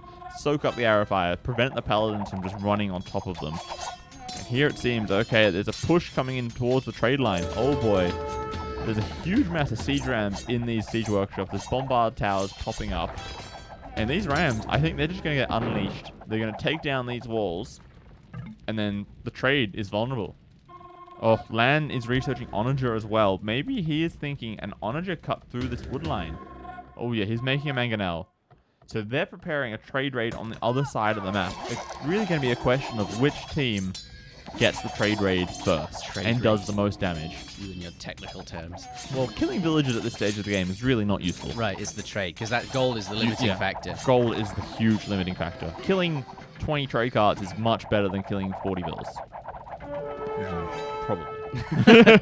that is actually a lot of villagers, but you understand what I'm saying, right? Like, yeah, gold is a finite resource, and if you can kill the one thing that's making their army, because that's the valuable resource, makes sense. And here we go, Rams coming forward. But and there's the bombard tower defense starting to come up, but siege rams, they kill bombard towers really quickly. And there's no anti-ram here. Look at them, they're like There's flooding just in. instantly, guys, shit, run all your army here. Get here, like, instantly. You need to be here, like, 5 minutes ago. We see, trying to do a counter trade raid. There's a hole here. No, Ruben. He's got it. Oh, Ruben stuck with the walls. The walls, that was quick reaction. They were even trying to wall up here, but they managed to sneak in. And now they can't get into the trade. But here, they are almost in. They're going to probably maybe take the fight with the army first and then kill the trade with the leftovers, I guess. So Emmy's through. Okay, so I guess you have to fight first. I'm not going to go straight over to the trade carts. I guess, like, even if you're fighting the army in the trade line, all the trade carts, you see, they get stuck. They get bumping together. They don't pass properly. And now, but equally, if you're targeting trade carts, you're not targeting their military. And they're going to get snowballing. Is that a thing? Yes, to some degree, but like if you can kill enough trade cards, I think. Then it's worth it, right? Yeah, it's like yeah, right. You can afford to maybe lose 20 paladins and kill 20 trade cards, but it really depends on what the rest of the team is doing, right? We see here they're preparing more infrastructure for more pushes. Maybe turn the game sound down slightly. Do that. Slide it here. I can turn it down in the game. There we are. Volume is down to 5. Let me know if that's too quiet. Sorry about that. I do realize it gets a little annoying when there is Once huge there's more fights. stuff, it gets louder. Yeah. Everything just multiplies. And there's still these camel archers. They're stuck here. They can't get into the trade. Unfortunate for Lan. And I'm actually totally walled in. He can't even get out with these units. They're useless. What's that graphic in the top left? Up here? Yeah. Those are the units being created by queue. each player. Okay. So it's, the units in queue. So we see mass camel archers, heavy camels, and paladins. But look at the trade numbers now. Oops, let's click off. They're actually back equal. Funny enough, they're creating trade at the same rate that they were losing any, which was impressive. That's very good. And they've got a lot of bombard towers set up. Max and Valese are trying to do their own bombard tower push in. If they can get these 4 towers here, that might be a little bit of a problem for Heresy, but I think they're okay at the moment. They have solidified themselves, and these Chukonus, what are they doing? They're just walking forwards into a hail of cannonballs being launched at their face. These trebuchets, they're getting to work on taking down the bombard towers. On this side, not much is really happening. No. There's a little bit of a push being prepared, but there's still, endless layers of stone walls to get through before you can really deal any damage. Somehow, a handful of paladin have snuck in, but it's not a big they can deal. Handle that, right? They're not going to be able to kill very much. Only 4 or 5 paladin like that. Not too many. The action is up here. Yeah, for sure. This corner, basically the entire game has been where the fighting is happening. And these onagers, man, if they can get some shots off on these Chukonus, they're just going to shred them. They're going to flatten all of them in one swell swoop. How strong are the bombard towers versus, say, a ram? Do they soak like usual? Versus a ram, the bombard towers will do 1 damage. Oh. So you need 270 bombard cannon shots to kill a ram. I can't even click on one. Right, that sounds not good. But versus units, they deal 120 damage. Okay. So they almost one-shot anything except for a paladin. So they function just like arrows. There's no siege damage or something. Back in Age of Kings, they dealt melee damage instead of range damage. So they were basically, 2-shot rams. Right. And everyone's like, Well, how do I kill these bomb Yeah, towers? how do you kill bombard towers? The only thing that would work would be trebuchets. Right. Trebuchets are kind of flimsy, so they're like, that's fair. That Let's make it pierce damage instead of. Yeah, that sounds like bullshit. Yeah, yeah, that was a very good call by Ensemble Studios. But here we see military counts on the map in this screen. Big numbers for Suomi. And Heresy, over on this side of the map, they have big numbers as well, but they managed to break in. Nice. Maybe they can get these camel archers into the trade line and start killing trade. But on this side, they are getting pushed back. They're losing all their bomber towers. They're going down. Look at all these rams charging in here. 14 siege rams from Valesa. And this looks like the siege they'll need to really make a dent and start actually opening up this hole and actually getting stuck in there. For sure. They're going to take down these towers. They're going to take down the siege workshops. And then they will be in position to start killing trade carts. There's even some sneaky bombard towers trying to trickle in towards the markets. But over here, wow, all the trade carts are being stopped. The players, if they have time, they're saying, no, trade carts, stop, come back. I don't want you to die. Sir, drag a big box. No, trade carts. Yeah, exactly. Drag a big box. Double click all the trade carts to stop them. They're not actually killing that many because of these quick reactions, but there is a lot of camels here to support the camel archers. Running to my death with some gold. Yeah, so the nice thing here is that if their trade isn't working, it's essentially dead for a short time, which has some pros and cons, but look at this gold in the bank for Suomi. We'll switch back over to the fight. Wow, they do have a lot of gold. 7,000 gold in the bank while there's no trade happening. So they'll be okay for the time being. They can, defend for, 30 seconds or a minute. How did the ram push go? Have they managed to make much room? They killed off all the bombard towers, okay. But it seems they got cleaned up in the end. But it looks like Heresy still trading fine, and that's what they need ultimately. That's it, and they've actually got the trade lead now.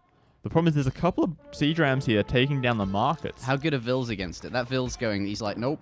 He's got to take it down. He seems like he's doing all right. They are doing about 12 damage a hit, and Spanish Vils, they get supremacy, which gives them basically increased combat stats. They have 9 attack and more armor and stuff. Okay, which is helpful. So that helps take them down. Is killing the markets then? I suppose you're not actually killing the trade routes. The markets are pretty easier. good though, because if the other team doesn't notice, all the trade carts instantly run here and stop. Yeah, and then you have start them all up again. 170 trade carts standing here. If you send them all off at once to the other side of the map, it's just a huge clump that can't path properly. Yeah. But it seems they have defended against those rams, and they are again sort of secure in their position, but they're not really pushing back. Looks like Heresy are okay. How did the raid go on the bottom then? Have they managed to clean that up? They have. There's maybe 20 or so dead trade carts on the floor here, which is, not insignificant, but it's not really what you would hope for. The numbers are favoring Heresy now. They are ahead, but remember, they do have a somewhat decent gold bank, so they can afford to maybe deal having slightly less trade for a short time. And we see here in the middle of the map, Suomi, they're trying to find a hole somewhere that they can sneak through to get into the trade. But it looks like everywhere is fully walled at the moment other than this side where the fighting is happening. And there, the Trebs, they're coming out. They want to destroy the castles. They want to take down all the bombard towers. They're getting on it. On it like a car bonnet, as Zach likes to say. Is that so? Very much a find a weak spot and push it. Yep. Now, here we see all these paladin. They want to be killing villagers and trade cards and military. Oh, but there's a hole here. Oh, no. If Rubenstock notices that and just runs through with all of his paladin and just, stops here, could be nasty. Oh, no. Oh, no. Oh, no. Is that a hole? It's a hole. That villager just went through it. Those paladins are going through it. And they're in. Oh, wow. The villagers are trying to... But there's not... Okay, they figured it out. out. And only a few got in by the looks of it. That's not too bad. There's only 4 paladins. That's fine. Okay, I was thinking if all 40 of these paladins went in, that would be a big problem. A bit of a shitstorm. A big shitstorm for sure. Pews and powers. That's right, Honkmeister. Yep, Dugau's having trouble staying at 200 pop. That's true. I'm not sure why that is. He's got a lot of gold. He's got a lot of wood. But I guess he isn't making Chukonus, right? He's fully making heavy camels at this stage. So he can't really use his wood effectively. He really needs more food. He needs to place more farmers. And I guess every time these... No! There's 2 kings in this tower. Oh my god, you're right! I don't think this is going to happen, though. These The camels are here. The camel archers are here. But they may have forgotten about it, right? You at the start of the game, when you put the kings in the tower, there's like walls there, and you remember which tower it is. But Yeah. now, like, they all blend Well, together. there's 2 kings in that tower, and there's 1 king in this tower. All 3 of the kings are in this one spot. Right. And Can they know? Noticed that. They know something's garrisoned.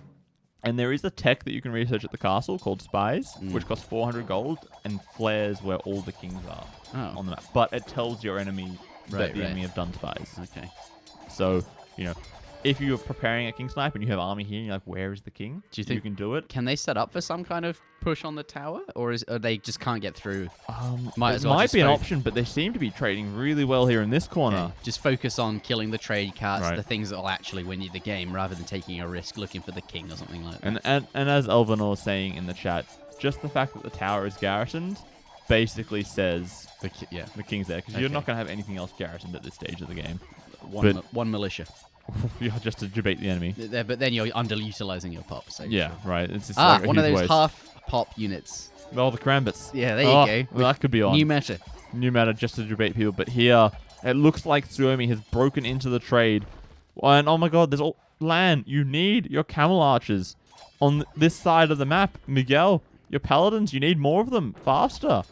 Oh god, they've had to delete the markets to stop the trade carts dying. Yeah. Which forces them all to just Oh god, look at them. lug it The to great the other migration. side. And we'll come back here in 30 seconds, and there's just going to be a million trade carts just sitting there.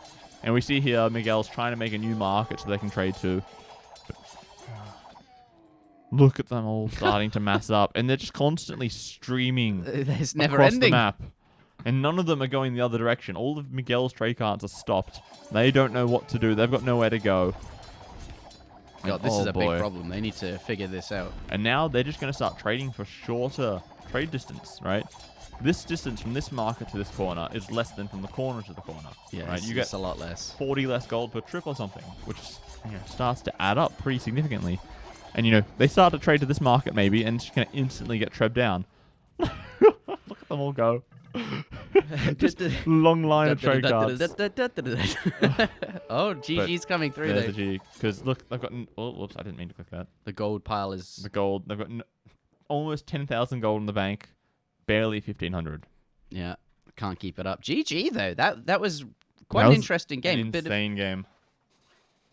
A bit of back and forth, as we like to call it. It looked like in the early game that Heresy were not doing so well.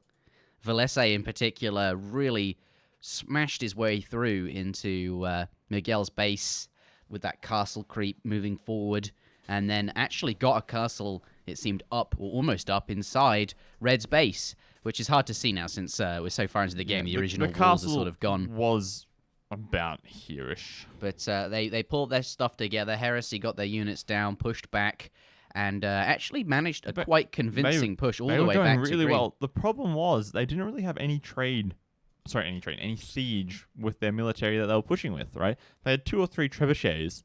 But do you know how they won this push? Velese was making 15, 20 siege rams at a time. And even if the siege rams aren't really killing buildings, they're just huge, tanky sponges that go in front of your army and just, save you a little bit of health here and there. Yeah. Which just makes it so much easier to do those big, big pushes. That was a really cool game. That was insane. Really well done. Whew. I think we're going to get out of this game. We'll take a look at what's coming up next. You seem exhausted just looking at that I'm map. feeling a little exhausted. I'm just going to quickly take a drink. Suomi, though, pulling ahead now. The score is 2-1. And, I did say at the start, convincing victory by Heresy, convincing victory by Suomi, and I thought Fortress might be interesting. I was luckily right. Very, very right. And now it looks like Suomi on match point here. They do have the match point, and it wasn't really an incredibly convincing victory this time, though. Because, as we said, there was that chance when Heresy was pushing back. It was an even game. It was when a they really had good game. 100 plus more military on the field at any one time, they were just unable to deal the damage that they wanted to deal, that they needed to deal to clinch the game. The next map, though, will be clearing, which is A different map. Yeah, a Black Forest style map. You come in this. You're in a sort of clearing. There's very enclosed, surrounded by walls. Lots of trees. Lots of trees. Lots of forest. I remember this was my favorite game, actually. It was between Max and Viper, where Max actually managed to win that. Was that Britons versus Spanish? It was against the Spanish, yeah. Because there was a comment on my YouTube video where someone said the Spanish player should have shipped Lancers. Oh, Right. Oh. AoE 3 memes. Just AoE 3 things. Yeah, just. Mind you, AoE. Lancers would have cleaned up those longbowmen. I don't care if the games are different. I'm telling you now. That's what he needed. It would have done it. It would have done the job. Of course it But would. this map's very different to the one that we casted that game on. In the one, it was actually very open, or at least for clearing, the game I was talking about. This one, more closed. Well, for a 1v1, like if it was just here on this bottom side, this is fairly open, right? 1v1, that's fine. Right. But in a team game, there's just this huge ass forest through the middle of the map, Yeah. blocking off all this space. That's red and green are like very restricted from each other there. Shall we introduce the players? We'll then? introduce the players and then we'll get back to the map. In the south corner of the map, we have the Max playing as the Teutons for Team Suomi. In the pocket position, we have Rubenstock here as the Celts. And then to the northeast of the map, we have Valese as the Slavs. So here, we have 3 infantry and siege civs. And Right. the Teutons can they can all kind of do cavalry, but they're all heavily siege and infantry oriented. Is like sort of like what they're really going for. But Heresy, we have Miguel here, also as the Teutons, playing in the red. Lan in the pocket as the Turks, Oh. interestingly enough. And then I'm sure you'll tell Dogao us here about that in a as the moment. Britons. So here we see the Teuton civ again. It's a good eco civ, good siege, good infantry, good cavalry. Britons, good archers. That could make sense on a closed map like this. Right. But then the Turks are Gunpowder. they're a gunpowder civ. That's all Plain I know. and simple. And they're the sort of civ where you can do fast Imperial Age strategies. Where, you get to Imperial Age at minute 20, 21. You start making bombard cannons and hand cannons. And you start pushing really hard against someone. And I think that's what I'm going to see. Elvenor, is there an alley? Yes, there is. It's so small you can't actually see it on the mini-map on Capture Age, but there is a small hole here. But there are so many little gaps between Dogao and the Max, and even Rubenstock. There's a bit of a hole down here. And what is this villager doing? Dogao going for the early walls, it seems, coming forwards here. Oh, and he's actually even looking to do a bit of lame, it seems. Running a little bit too close to the TC there, slightly unfortunate. Trying to kill the boars. The villagers were killing it. If you get the final hit, is that what he was doing? I don't think that's Has really that ever viable. happened before? I've seen it happen when you accidentally kill your own boar after you were stealing a boar, maybe. Right. I mean, killing your opponent's boar just as they're don't trying think to so. harvest it. Just I before don't it think dies. so. But this villager looks to be going for a little bit of a sneak. Yeah, he's in the back there. He's in the back. He's not doing walls. And here we see, there's Dogao's real walls. This filly, is he just going to just hide here? That's pretty good. He could build a tower here. Denies the gold, denies the wood line, maybe later in the game. Is he going to make a run through here? Where is he going? Is he going to just walk through here? Oh my The god. balls, the balls on this man. What's he doing? Oh, doo. Don't mind me. Look, Bye. Max, Did he see it? he could have. He He must have. clearly walked past that lumber camp. He must have saw it. There's nothing else going on the map. Yeah, maybe he just thought it was He's a not scout. flared it though. Right, yeah. He didn't react to it at all. Like, if he saw that villager, his scout would instantly be running back. And now the Vil, just chilling. That seems like a worse spot though. The wood and the gold was. Well, I don't think he wants to just build a tower. I think... Oh, are we going to see it again? The villager? No, okay. He's all right. That's really funny. No, I think he wants to, go for archers or scouts or some sort of military aggression, not just a single tower on the wood and the gold. Because let's be honest, there's so much wood on this map. Denying a wood line doesn't really, incredibly impact someone. Okay. And there's another gold over here as well. But look at this early fuel age from Dogao. The Max is when that villager starts dropping in military buildings. Oh, yeah. The Max is going to be like, "What? How did you get What there?" the hell? Like, And like he's got all these walls going up along the front. He's gonna think, I'm perfectly safe. No worries. And then nope. Oh, there's even a hole through here that I didn't see. Ooh, that's fancy. that's straight through the. Wait, go follow it all the way through. It goes from this side, which is kind of towards where Lan is. Yeah. And then we continue up this way, and then it gets towards Rubenstock. And Rubenstock's just like, well, I'm playing it super safe, and I'm just gonna wall everything. Okay. Yeah. I don't need to know the lay of the land. I don't care about the There's rest of you. I'm gonna defend myself. And no, those are just some sheep. I was wondering maybe Miguel's gone for like a double sneak. That would be cool. Let's check in with that villager again. Okay, the walls are finishing up. There's a barracks. Dogao's about to hit feudal age. Yeah, Jerry's on it. Yeah, I don't think any map should be played as explored in tournaments. Well, this map is not played on explored, so no worries there. Don't worry, we're consistent with Yeah, your we're viewpoint. consistent. Also, by the way, thank you, Dehis, for the 9-month sub 3v3 capture age PogChamp. It is very PogChamp. It is quite good, actually. I mean, you do see a lot more info on the screen, so it looks more cluttered, but like, there's no way to avoid that. How do you... As you get used to it, right, as you see the capture age more often, you learn where to look for information. Yeah. Right? Like, because previously, these, like, Q bars were on this scene. But now they've moved them up here so that we can add in this cool thing where you can just compare village accounts and things at the same time. It's just a facet of adding more players. I wonder, though, if 4v4 will be just as PogChamp, and if it will ever... I'm sure it's possible. 4v4 is in the works. I believe what the plan is that this bar is not going to get any larger. Okay. They're just going to make the sizes of each individual row a little bit smaller. Okay, I'm sure whatever they're doing will be great, though. It might be a little bit harder to read because everything's a bit smaller, but it's not going to take up any more... Right. Has the Max scouted these yellow buildings? Nope, he's got no idea. And his scout is dead. Oh my goodness, this is going to be such a surprise. Right, they're just gonna. I think Dogao, if he's smart, he's gonna wait until he's got like 5, 6, 8 archers, and then just pop out. Yeah. Hello. Hello. These villagers dead. These Deervilles, maybe they're dead too. Oh, Valessa, is he gonna scout it? Wait. Was that he does? Yeah, he deleted it to let his ally in, and now he's found it. Dogao's like, oh shit, they found me. Right, time to go, boys. Go, villagers. Why am I pointing? No one can see me. Was that intentional, though? Did he let his opponent's scout come in here to check for him? He let his allies scout in. Valessa is the Max's ally. Yeah, that's how I mean. Yeah, he let him in, I'm guessing, because he was thinking, maybe there's a sneak. Right. I guess that's what they were thinking. Maybe he did see the villager earlier. Maybe. I feel like he would have done something about it far earlier in the game. Right. Instant panic tower to defend this wood line. Pretty good, necessary. And all these archers, though. He is rewalled, so these archers can't easily leave his base to go attack Rubenstock, for instance.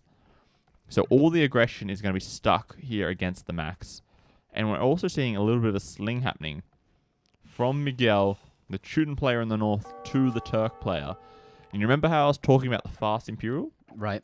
Imagine getting to Imperial Age at minute 20 while being slung. It just makes it so much more effective because you've got so much more army at any one time, right? You can afford more military, better military. And Max, though... Let's switch this back to the normal view. He's going to have some big problems pretty soon. Like, his entire eco is basically on this lumber camp at the moment. Because he can't get this gold. He can't get this gold. He can't get this stone either very easily. And now, he's even losing villages here and there. Okay, he's buying stone, I think. Selling wood, buying stone to build another tower to defend his wood line. Yeah. And where's that villager going? He's just going to walk underneath the TC. Don't do that. Like, he didn't see you the first time, but he might see you the second time. That guy does what he wants. Yeah. And now I think he's going to maybe come around this corner and build that watchtower to deny the gold in the wood line. Max maybe going to lose another villager? No, he's going to make it back to the TC. What's happening up on this side, though? Okay, Miguel, his stonewalling Just a clump of walls. Yeah, just a clump of walls. That's what you do, right? I expect him to probably come here and build a second layer and a third layer and a fourth layer later in the game. Right, but for now, that's enough. Well, actually, maybe not, because land's coming forward, so maybe he's going to do his siege hand cannon push on this side. Yep, siege workshop coming on this side, so I guess he'll push through these walls later in the game. And Valesse, though, he's just dropping TCs, getting his boom on. The same for Rubenstock here. Dropping TCs, getting the boom on. And oh man. Now Max is forced essentially, to transition to making his own military to defend himself here. And Dogao, where's your tower? Why are you not building a tower? Why you no tower, doggo? He's only got 75 stone, so he's placed a tower. Was it maybe, like, destroyed? By the other tower? Yeah, maybe, like, Max just garrisoned all of his villages and he just, like, one-shot the tower when it only had, like, 10 HP. That would be unfortunate, because you lose the stone. Right? Yeah, exactly, right? Because it's destroyed. So maybe he's just going to mine some stone and then come back later and try again. Okay. But look at these archers. Like, they're denying farms, denying the stone. Max has just got nothing going for him at the moment. Let's switch back to normal things. The sneak was very effective, it would seem. Oh, yeah, for sure. Team Heresy doing well. They're in a pretty good position. Look at this. Sub 21 Imperial Age time from LAN coming in right now. There we are. There's the Siege Workshop. He's dropping an archery range. The hand cannon production is going to start pretty soon.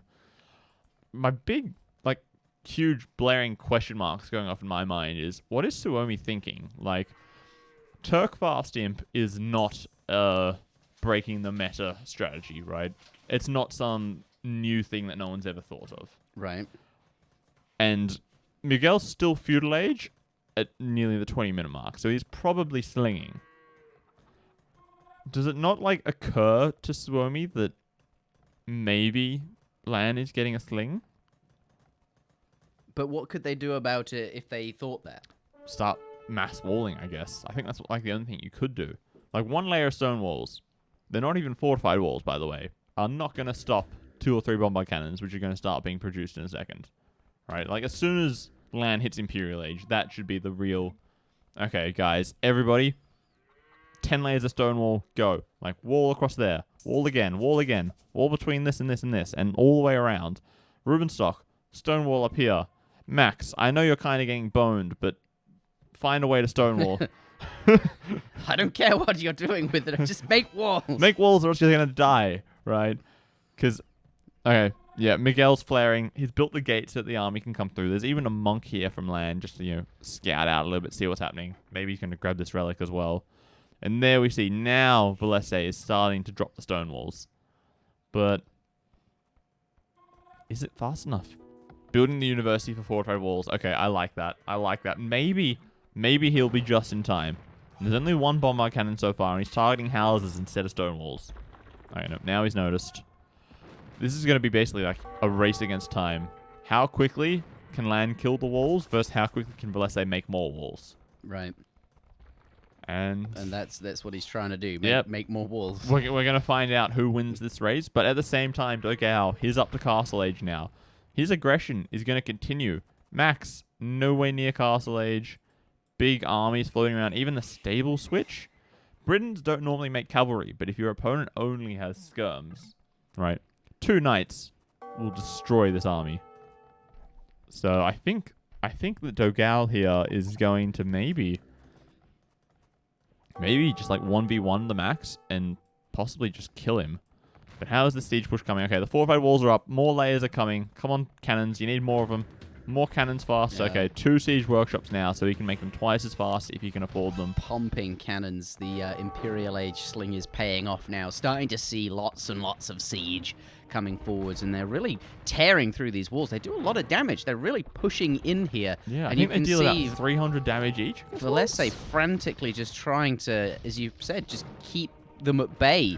But eventually he's going to run out of space to build these walls. And LAN's even converting some of these villagers to try to stop them from walling. No, you, stop. Stop. I command thee. In the name of my religion. Stop. Can the bombard cannons rather, focus the vills? They can. But then the vills just move out of the way. If the vills, they just walk side to side as is when they're building, right? Right. And if you miss, they don't have particularly high splash damage. So I feel like you use the hand cannons to kill the vills, and the bombard cannons just keep pecking away at the walls. Yeah, because physics in AoE 2 is, you know, bombard cannons, obviously, the cannonballs move really slowly. Cause yeah, right, you see them. Well, it's not actually that slow. It's not incredibly slow, but like... Mind you, their targets are close. Yeah, if the villagers just happen to walk out of the way, then they're going to miss. Right, right. The thing is, like, what are they going to do to, like, stop this? Like, the walls is slowing him down, right? He's held on for 3 minutes so far. That's pretty good. Yeah, what are his allies up to? I know obviously Max is... Sorry, Max is, kind of... Yeah, Max is crying. But what about Rubenstock? Rubenstock seems to just be continuing to boom, it seems. He's like, you handle it. You handle it. Like, he's about I'll be there. I'll be ready when I'm ready. Yep, he's about to click up to Imperial Age. Maybe, but what's he going to do in Imperial Age? Like, Celts? Like, ideally, you'd be making Woad Raiders and Siege. But hand cannons counter infantry, and that's what Woad Raiders are. Right. What's his cavalry like? Would that be a thing? Not very good for Celts. They don't get bloodlines, and they don't get the last armor upgrade. Ouch. Which means, you know, they take 2 extra damage compared to other Cavs. What units can he make? Is there something in the Imperial Age that isn't a Woad Raider? Helbs, even worse. Okay, so... Siege, I guess. Siege and Woads is really the only thing he can do. Right. Mass Siege Onagers could maybe work, but that's expensive and slow. And bombard cannons are, you know, somewhat decent at sniping off siege weapons. Okay. Well, look, there's 2 TCs just instantly going down. Well, whatever it is Rubenstock decides to do, he's got to do it quickly because the space is running out now for Vallessa. Vallessa is running. He's like, nope, I gotta get out of here. The great migration of villages. Yep. And here we see Castle coming up. That implies to me that Woad Raiders is on the cards. That's what I think we're going to be seeing. But there's a lot of hand cannons here and a lot of bombard cannons, right? And more archery ranges coming up to continue the hand cannon production. They're going to keep up on it. They're going to bash through this wall. He's trying to build more walls, but it's not enough. And he looks like he's run out of stone. He can't finish these walls. Oh, no. And like these bills, where are they going? It's not looking too good. Team Heresy on fire here. On fire. And the Max here, huge military out from Dogao, getting almost fully upgraded Britain army here. Got lots of crossbows, lots of knights, and rams as well. And all that Max really has are a handful of knights and a ton of skirms that really aren't very useful. And remember, Max has no access to gold, so he can't make gold units without selling a lot. And selling is just not efficient. There's even a mangonel here, a couple of skirms. He doesn't even have a market at the moment, that's why. Oh, yeah, he doesn't have a market, so he can't sell resources. Ouch. He literally can't make any units that cost gold at the moment without being slung. And oh, look at that. Trying to build a sneaky tower, but it's in range. It gets taken down pretty quickly. How is this push going? They're continuing. There's maybe 2 more layers of wall, and then we reach Rubenstock, who has 2 castles, getting Elite Woad Raider at the moment. Come on. Man, let's see. Let's level this game out. Let's get to the 2-all, the final deciding game. Will we see it? I think so. It's looking quite It's looking likely, like isn't it. There's a big score lead happening. Well, it's actually not that big. The score lead is pretty equal. Villager counts, you know, Okay. Suomi is 60 villas ahead. So they've got that going for them. They do, but like over here, this TC could get taken down pretty easily. Like 1 bombard cannon and then a couple of hand cannons destroy this eco. Breaking through here, killing some more vills. It's all gone down now. Oh, I think he got shot in his own guys there. Ouchie, but he's okay still. It looks like there is now a whole... but looks like he's broken all the way through Vallessa. He's now at Rubenstock, and there's castles here. Yep, the bombard cannons, they're pretty good at taking down castles too, though. So it's basically Ruben. Can he defend against the Turks being slung? He needs some culverins. That's what I'm saying. Oh boy. Deal with these Falks. The Celts don't get bombard cannons, though. Ouchie. Feel bad. Do they not have gunpowder at all? No, actually. Rip. They don't. Most civs actually don't really have much gunpowder to speak of. It's a kind of a niche technology. Right. Because, you know, it is quite powerful, right? So it's not something that you just give to everybody. Ooh, these flags look a little bit funny, by the way, Capture Age team. Huh. I saw earlier they said they've done some stuff to smoke. I don't know if flags got caught in the crossfire or something. Yeah, like the outlines of the flag just look a little strange as it flutters there on top of the castle. Little weird. How is the Max doing? Max has got another TC up. He has some gold income now, but it looks like Dogal's coming forwards to drop a castle. Doggo. And by the way, Miguel, it seems he has stopped slinging. He's slung 3,500 resources, and now he's got his own boom on. Now he's up to Imperial Age himself. Vallessa is up to Imperial Age as well, but oh boy, this is a castle in Max's face. Gonna kill this TC off pretty quickly. All of his knights. How does he handle that? That's looking pretty dire straits. He can't handle that. He does not have enough army. He's building his own defensive castle, maybe hoping to get to Imperial Age first and get some trebuchets out. But back here, look at these cannons firing away at the castle. Slowly taking it down. Teutonic Knights versus Woads, PogChamp. it seems that Miguel's just going full monks. Shooting to get very good monks. They get full, like, I think they get fully upgraded monks. They got lots of range. They What a cheeky monkey. Monkey. Oh, God. But the Rams are coming forwards, trying to tank, it seems, maybe pick off some things. You really be hoping for some cavalry right now for Miguel. But the bombard cannons, look at this, they get one-shots off on the Rams. Are there enough hand cannons here to kill off the Woads? Do they have a strong enough position? Look at these house walls preventing a nice surround. Oh, that is perfect. All the Rams are down. All the bombard cannons have died as well, but... Wow, that's annoying. There are a lot of hand cannons sitting in this little corner here. Those Woad Raiders can't get to the gunpowders at all. Not at all. They can kill them one or two at a time while they all just mass fire into them as they sit outside. Oh, they're going off. Oh, they found a bombard cannon. They found some more bombard cannons. They're picking off, stray units here and there, but look at Land's KD. 70 to 11. Like, it's insane, right?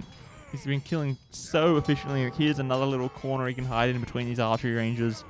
There's a bunch of monks being queued up still for Miguel, preparing to maybe get some converts off. He's actually, Rubenstock's, I think, doing a decent job pushing this back, if only there wasn't this little house corner that he has to hide in. And that's a BM forward castle, kind of, in a weird position. It might get denied, though. 4 Woads coming over, going to clear that up. How is Dogao going, though? This TC going down. Dogao, 50% Imperial Age. Trebuchets soon on the cards to take down the castle. Max, he's not looking healthy, is he? Max, I think he's going to possibly get defeated soon. Like, Dogao is in such a good position here. And on the other side, Lan, he's had a little bit of a setback here. But he's cleaning up a lot of the Woads. I don't think the monk play for Miguel is ideal, though.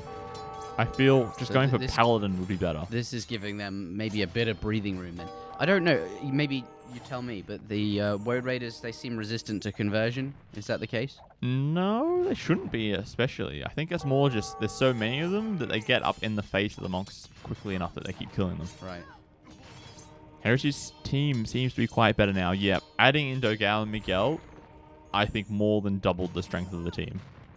Like, the players that they had before weren't individually bad, but they just didn't have that sort of long-term experience playing in tournaments, preparing strategies and things. And Dogao and Miguel are slightly better than the average player, or I should say slightly. They're quite a bit better than the average player for Heresy. Like, they're both, arguably top 25 players in the world, whereas most of Heresy's team are, sitting around top 30, top 40, top 50-ish. Oh, yeah, there is the Chuden team bonus, which gives resistance against conversion. That's another strange thing. Why are you making monks if the other team has Chudens? There's Rams! There's a lot of Rams. They were out. Let's see the conversion rays. How do they go? All right, but the Woad Raiders, they've made their way up to the monks. But can they get any conversions off before they die is the question. I think 5 or 6 conversions. Those Woad Raiders did not last long. The hand cannons did a lot of damage there. They're essentially using monks to tank with the hand cannons. That's kind of what happened there. They converted things, and then they just sat in front, and then the hand cannons just destroyed all of the Woad Raiders. Damn. Is that really a good thing? I don't think so. Monks are incredibly expensive, but it's working. Right. On this side, though, how's Dogao going? He's got Arbalest now. He's got some trebuchets as well. The castle is going down. Max is in Imp. He's going to start making his own trebs, but he still has no gold income. There's Arbalests all over the place. Villagers dying left, right, and center. Heresy now has a villager lead for probably one of the first times in the game. They were behind by about 50, 60 vills earlier. But here, they are just pushing this back. This castle might get denied by Rubenstock. There's a lot of hand cannons here. If he targets the villagers, and then I guess even if it does go up, there's enough bombard cannons here to take it down pretty quickly afterwards. Oh, no. Let's take a look at Max, though. Is he hanging in there? No, the castle's down. It's over. So his role is GG's coming out there. And it looks like Heresy will take game number 4. The score is 2-2. We're going to see the final game in this series. I must admit, 1v1, I think, as a novice in Age of Empires 2, and still learning the ropes. 1v1 is much easier to keep track of, and I feel like I have a lot more to say. But in the 3v3s, there's a lot going on, and I can't remember it all, and it's just kind of a hard thing to cast. Oh, yeah. Seem. Like, even, like, experienced casters, it's so difficult to keep an eye on, you know. There's stuff happening here. There's maybe some stuff happening here, and here, and here, and, you know, maybe even on this side, right? There's so many things happening. Basically, I just keep an eye on the minimap, and I look at whatever's flashing the most. Look, there's flashing stuff. Oh, it's a wolf. Well, it was flashing, so I'll take a look at it. Oh, there's flashing here. There's a fight. Right. So what you're saying is you need 3 casters, one on a different stream each, to focus on each different pair of players. Right, and then for 4v4s, you need 4 casters? Yeah, that's right. So that's what we need at the LAN. Right. Gotcha. So we need to get a huge casting team and then set up. We'll split each 4 different point of view onto one single screen, and we'll play all the audio at once. Right, so it's 4 split screen, like, you know, Xbox. Yeah, with 4 different people talking over each other, and it'll be great. Nice. That's obviously how you this cast sounds perfect. No, maybe if they're all in voice chat together, so like they're all casting at the same time, but you can look at all their point of views at the same time as well.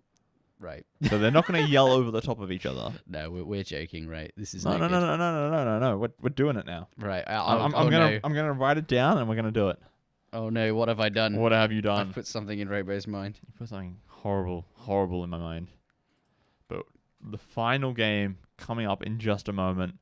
2-2 in this best of 5 series. The winner goes through to the grand final.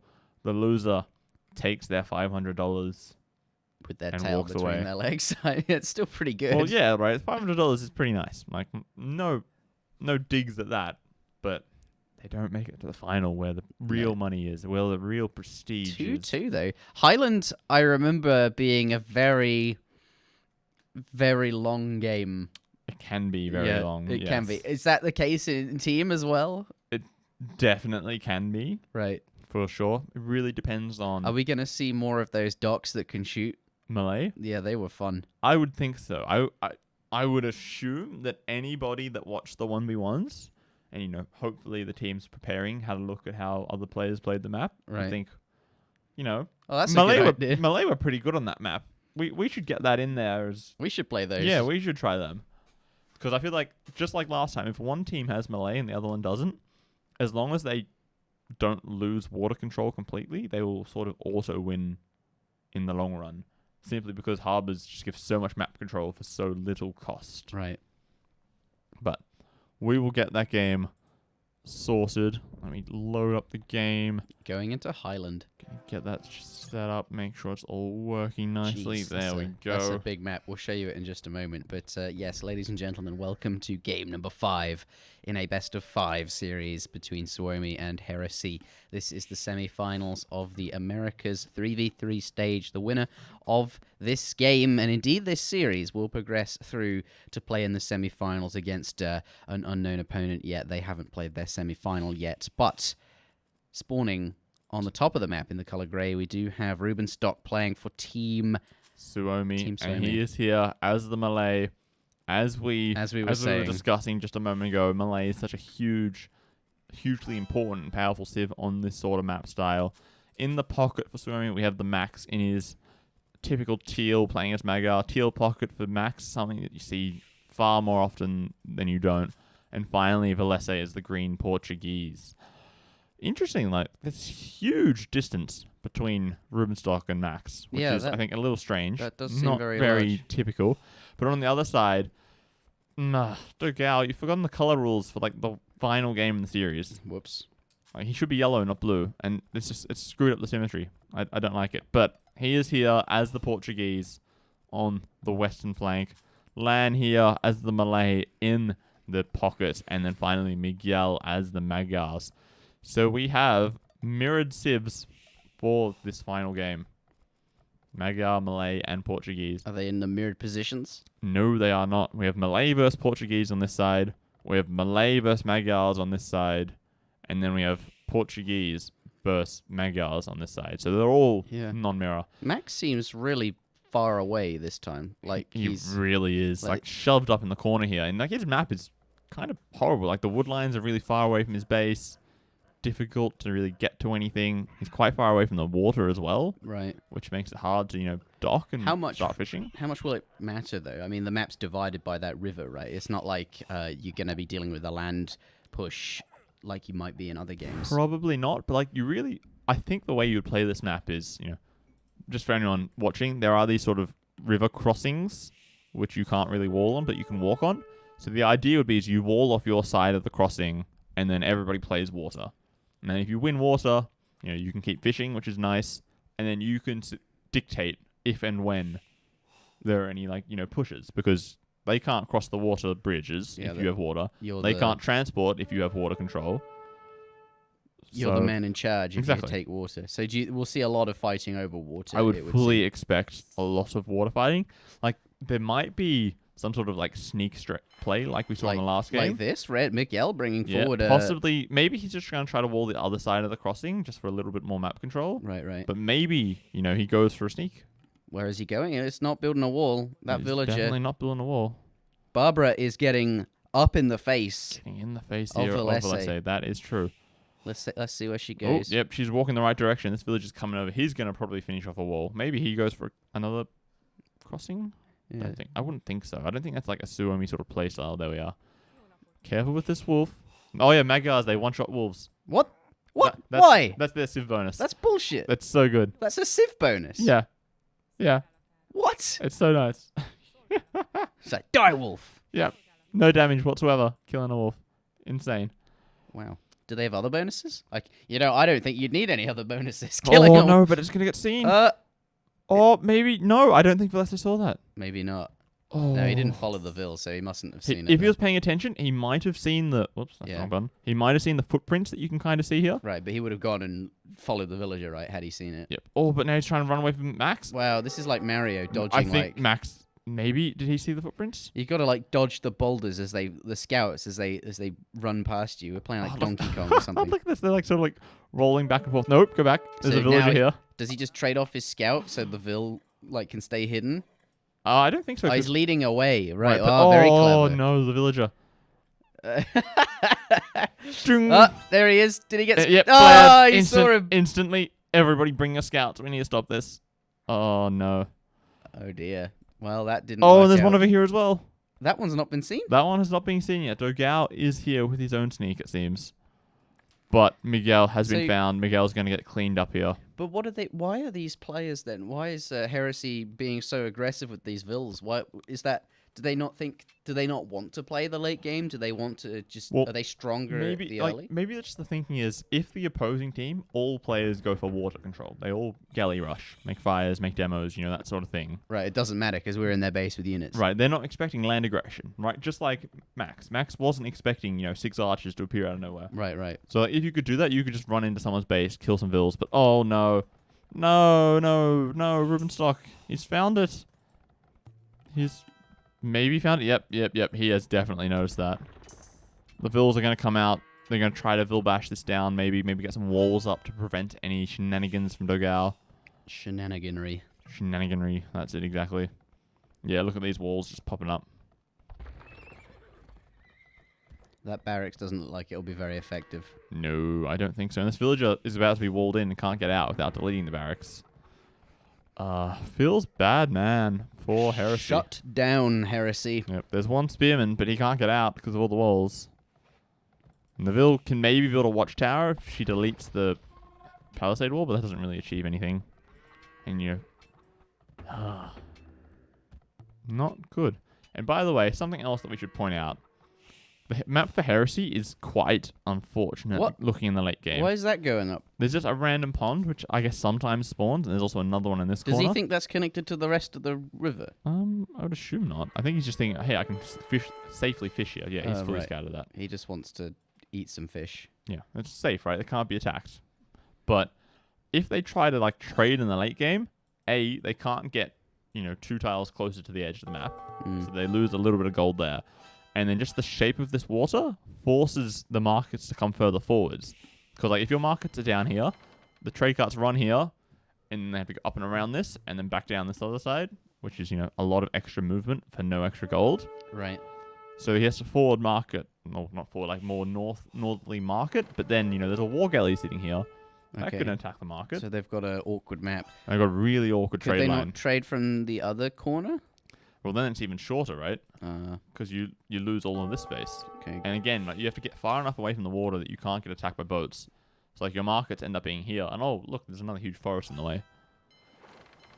Which is a little unfortunate. And like even on this side, there's just all these big groupings of forest. Like you have to run up here, So that's around this way. This is looking good for Team Suomi then. Yep. Just based on the map. And they seem to be winning the water quite convincingly. Like Dogal here, not even attempting to contest it. He's completely giving up. Yeah, Doggo's not interested. Not in that. interested whatsoever. It seems Lan is maybe fighting on water a little bit here in the middle. Yep, he's doing okay on the water. And then on the other side, no, Miguel getting destroyed as well by Valese. So there's going to be one player fighting on water versus two very soon. And that's not going to be ideal. And, oh, actually, it seems that Suomi only just recently scouted this crossing. So, They can get... Okay, so the forwards may have failed, but they've not really done anything about closing that off. Nope. And we see a few scouts now making their way in. maybe you're going to get some...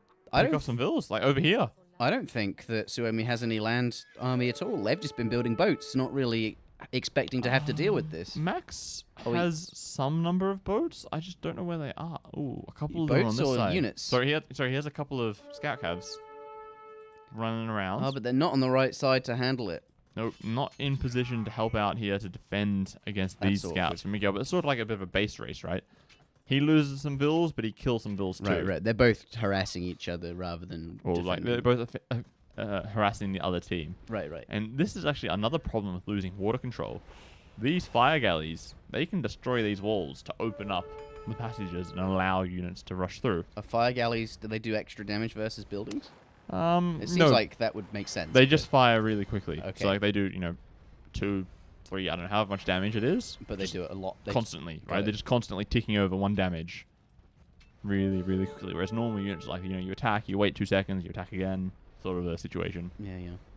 But here, Lan losing the water, getting cleaned up, 2v1. I want to see fire / galleys where they have both attack modes at the same time. So they can range shoot or... No, at both. They're firing and shooting. Brober's like, how does this work? It doesn't matter. Could be interesting. Maybe like you just have fire arrows. I guess that's when you research chemistry. Doesn't really work the same, does it? But yeah, water control fully secured here. Dugout's just like, I got my own fish. No worries, guys. Whatever's. And he's going up to Castle Age and probably going to get a bit of a boom on, I would assume. As soon as he hits it. Lan is stuck in feudal for a little bit longer because he was fighting on water, of course. Miguel up to Castle Age quite nicely. And they're not the same for the other side. Valese and Max are both up at Rubenstock. Already in Castle Age, actually. So it seems Suomi has been more on the ball today in terms of their eco balance. All 3 of them up to Castle Age, while Lan is only just now clicked up, but he is the Malay, so it will level out in the end. He'll get there quickly. Yeah, pretty soon. And oh, this is pretty nice for Miguel getting in here, denying a TC, killing maybe 1 villager there. Nicely done. Lol, that's a lot of fishing ships for a few shorefish, isn't it? That's true. There's, like, I think 4 shorefish. But he's the fish trap sieve. No, actually, he's not. That's the Malay. Oh. But I guess he's just saying... He makes them... Why not? It's like building farms. It's extra eco, essentially. Is making them worthwhile, or is it kind of Well, like... they give 700 food for 100 wood, whereas a normal farm is about 250 food. Oh, they seem 60 wood. They seem worthwhile. They're incredibly efficient in terms of wood costs, but they don't gather as quickly as farms do.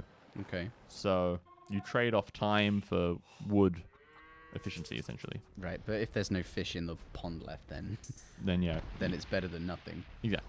Like, it helps out, slowly. Every little bit counts, And, once he gets his 3 TCs up, it's not like he can not afford 100 wood. He just skips making a farm, and then he's It's all better than good. deleting the fishing ships.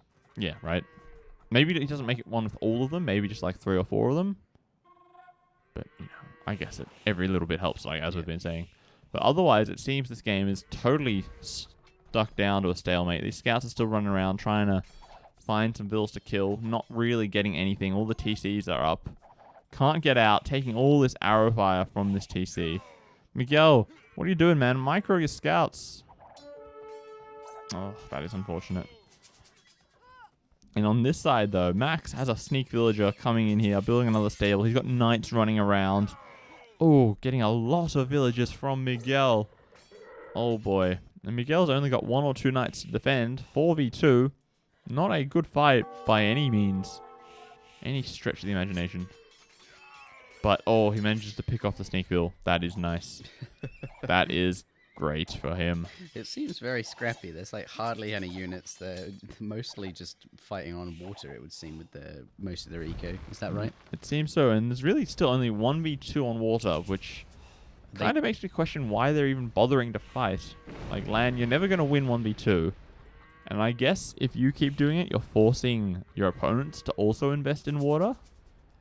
So I guess there's some wins in that respect.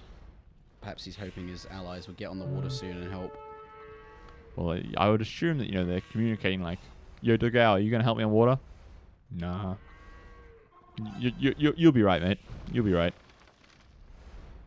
This is not live. No, we are live. Like, the stream is live. The casting is all live. But the games are recorded games. They were played over the last week or so. So it is possible that you may have seen the Rex someplace else being streamed live by other streams or other streams doing the Rex at other times. And this is the last ECL stream before the LAN, so from us anyway, and indeed anyone actually. So this awkward format where you may have seen the games already on another channel, this will be the last stream like happens. this. Yeah, so we'll go back to actually utilizing Twitch in the way that most people would expect. But yeah, it's kind of awkward because for the very first half of ECL, they more or less basically were live in the sense that you wouldn't have seen them. Yeah, nobody saw the Rex before, but it is what it is. But it's nearly over, and the LAN finals will be very, very exciting. So yeah, coming up at the end of August, the last weekend of August. If you are in the UK or if you want to come to the UK, I mean, if you're in the UK, you have no excuse. If you're not in the UK, well, you still don't have an excuse. You have a leg to stand on, but I'm not taking that as an answer. Yeah, like. If you can afford it, 500 miles away. You should 100% be coming to the LAN. You can meet your favorite players. You can meet the secret guys. You can meet the AM guys. You can meet the casters. All sorts of community members. Tons of people are going to be coming. I think for me, it's more about just hanging out with other people that I know. Yeah, exactly. Will you serve food? Yeah, if you type !LAN in the chat, there is information on where you can purchase the tickets, and it says that includes lunch and dinner on the 3 days of the games, on the Friday, Saturday, Sunday. And your accommodation will provide breakfast, presumably. Well, depending on what you organise. Depending on what you do. But yeah, the hotels around here are actually quite cheap, simply because this is not a tourist area, and it's also not a business area. So you don't have businessmen coming here to book up all the hotels. It's really affordable, actually. Yeah, pretty easy. And the hotels do all provide food. Anyway... The game is now starting to switch towards the Imperial Age. We see Dogao up to Imperial Age. We see Rubenstock up to Imperial Age. And Valese up to Imperial Age. Whereabouts in the UK? We're up near Manchester, Greater Manchester, on the lee side, which is like east? West. West of Manchester. Yeah, it's the west. So, sort of in between Liverpool and Manchester. We're in a place called Lee. In fact, if you just type Escape TV into Google Maps, you'll find us. Oh, yeah. And there's also more information at the escapetv.uk/ECL link, where you can purchase tickets and find out about the local hotels and more information. All the info is there. It's very easy to find. For sure. But yeah, do come. It's going to be a lot of fun. Okay, it looks like Dogao is trying to switch back into the water now. He's up to Imp. He's thinking, okay, Imperial Age water. I can win that. Got a castle to secure his docks. Placing more docks. What is he making, though? He's making caravels. No, he's making boats. Caravels. Can I get a good look at that? You can't rotate the... I can't rotate around it. I can't rotate the world. We can look at the butt of the boat. The boat's butt. Oh, well. So the caravels are basically scorpions on water. So they're like arrow things, do pass-through damage against mass units, which is really good when you've got 40 versus 40. Because you're damaging every single one of their units at once. Whereas they're just shooting you one at a time. Here we are. No, come on. Go sideways. There it is. There you go. It's all right. They got tons of sails and like lots of decking and stuff. They're very nice. Getting elite caravel as well. Do you call them Vels for short? No, they're just called caravels because it's such a rare unit. Yeah. Okay, whereas in AoE 3 it's not rare at all, so we've abbreviated it to Vels. Exactly. Gotcha. Exactly. Do you guys have a spare couch? No. Our spare couches are all actually taken, I believe, at this point. So you have to find accommodation yourself. If you come to the Discord as well, you can maybe try to find some people to share an Airbnb with, or share rooms with to cut the costs down. You do all sorts of things like that to try to make the stay more affordable. Just keep an eye on it. I don't think we actually have a link to the ECL Discord though. I need to fix that. Otherwise, I'll fix that after the game. How is this game progressing? Okay, the caravels are advancing across the coast. Look at them go. Fire off some volleys. Taking down the fire ship pretty quickly. Although, to be fair, it is 9v1. But there is a big land push coming in here. We have Arbalest from Valese. We have lots of knights from Max. Max is up to Imperial Age. Miguel is defending this fairly well, getting a nice castle up on this hill. But the Vil count is not looking too good for Heresy. They are, 50, 60 Vils behind at this point compared to Suomi. Tantron, thank you very much for chucking that link in there for the ECL LAN Discord. Good guy. And oh boy, it looks like Rubenstock has got a bit of a sneaky landing. Look at that. Building a sneaky little town center just to mine some wood. And he's got some docks. And a bunch of galleons, it seems. So, okay. Rubenstock is not giving up on the water. Let's see. Look at this pasture. Like, you can just see the bolt just keep sailing, right? Yeah, they're quite impressive. So you want to stay at maximum range away from them. If you can. Yeah, if you can, yeah. And you want to make sure you've got a big mass of them firing at once. Because, one of them dealing pass-through damage is not that significant. Right. Because their stats are slightly weaker. They have less of a bonus attack versus other boats. Okay. Which sort of evens out the pass-through damage. But, when there's 40 guys doing pass-through damage, it's massive. Right. Miguel's base is too open. Oh, yeah, for sure. There's Helbs, there's Arbs, there's more Knights, there's Trebuchets coming forwards. Green is really... they've got a big base now on the land there. Oh, yeah. There's castles and TCs and stables and everything. Like, they don't even need water control anymore because they have so much security on this side of the river. So, like, Dogal is preventing any more units crossing, but they don't need to do that, right? And which TC is Miguel up to imp in? Okay, this one at the back. That should not get destroyed beforehand, so he will make it to imp. But Max already up there, getting Cavalier and plate barding armor on the way.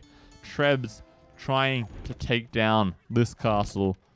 And it looks like Lan has switched into sling mode. Oh boy, we totally missed this. He slung... Both Lan and Dogal are slinging Miguel, trying to keep him in the game.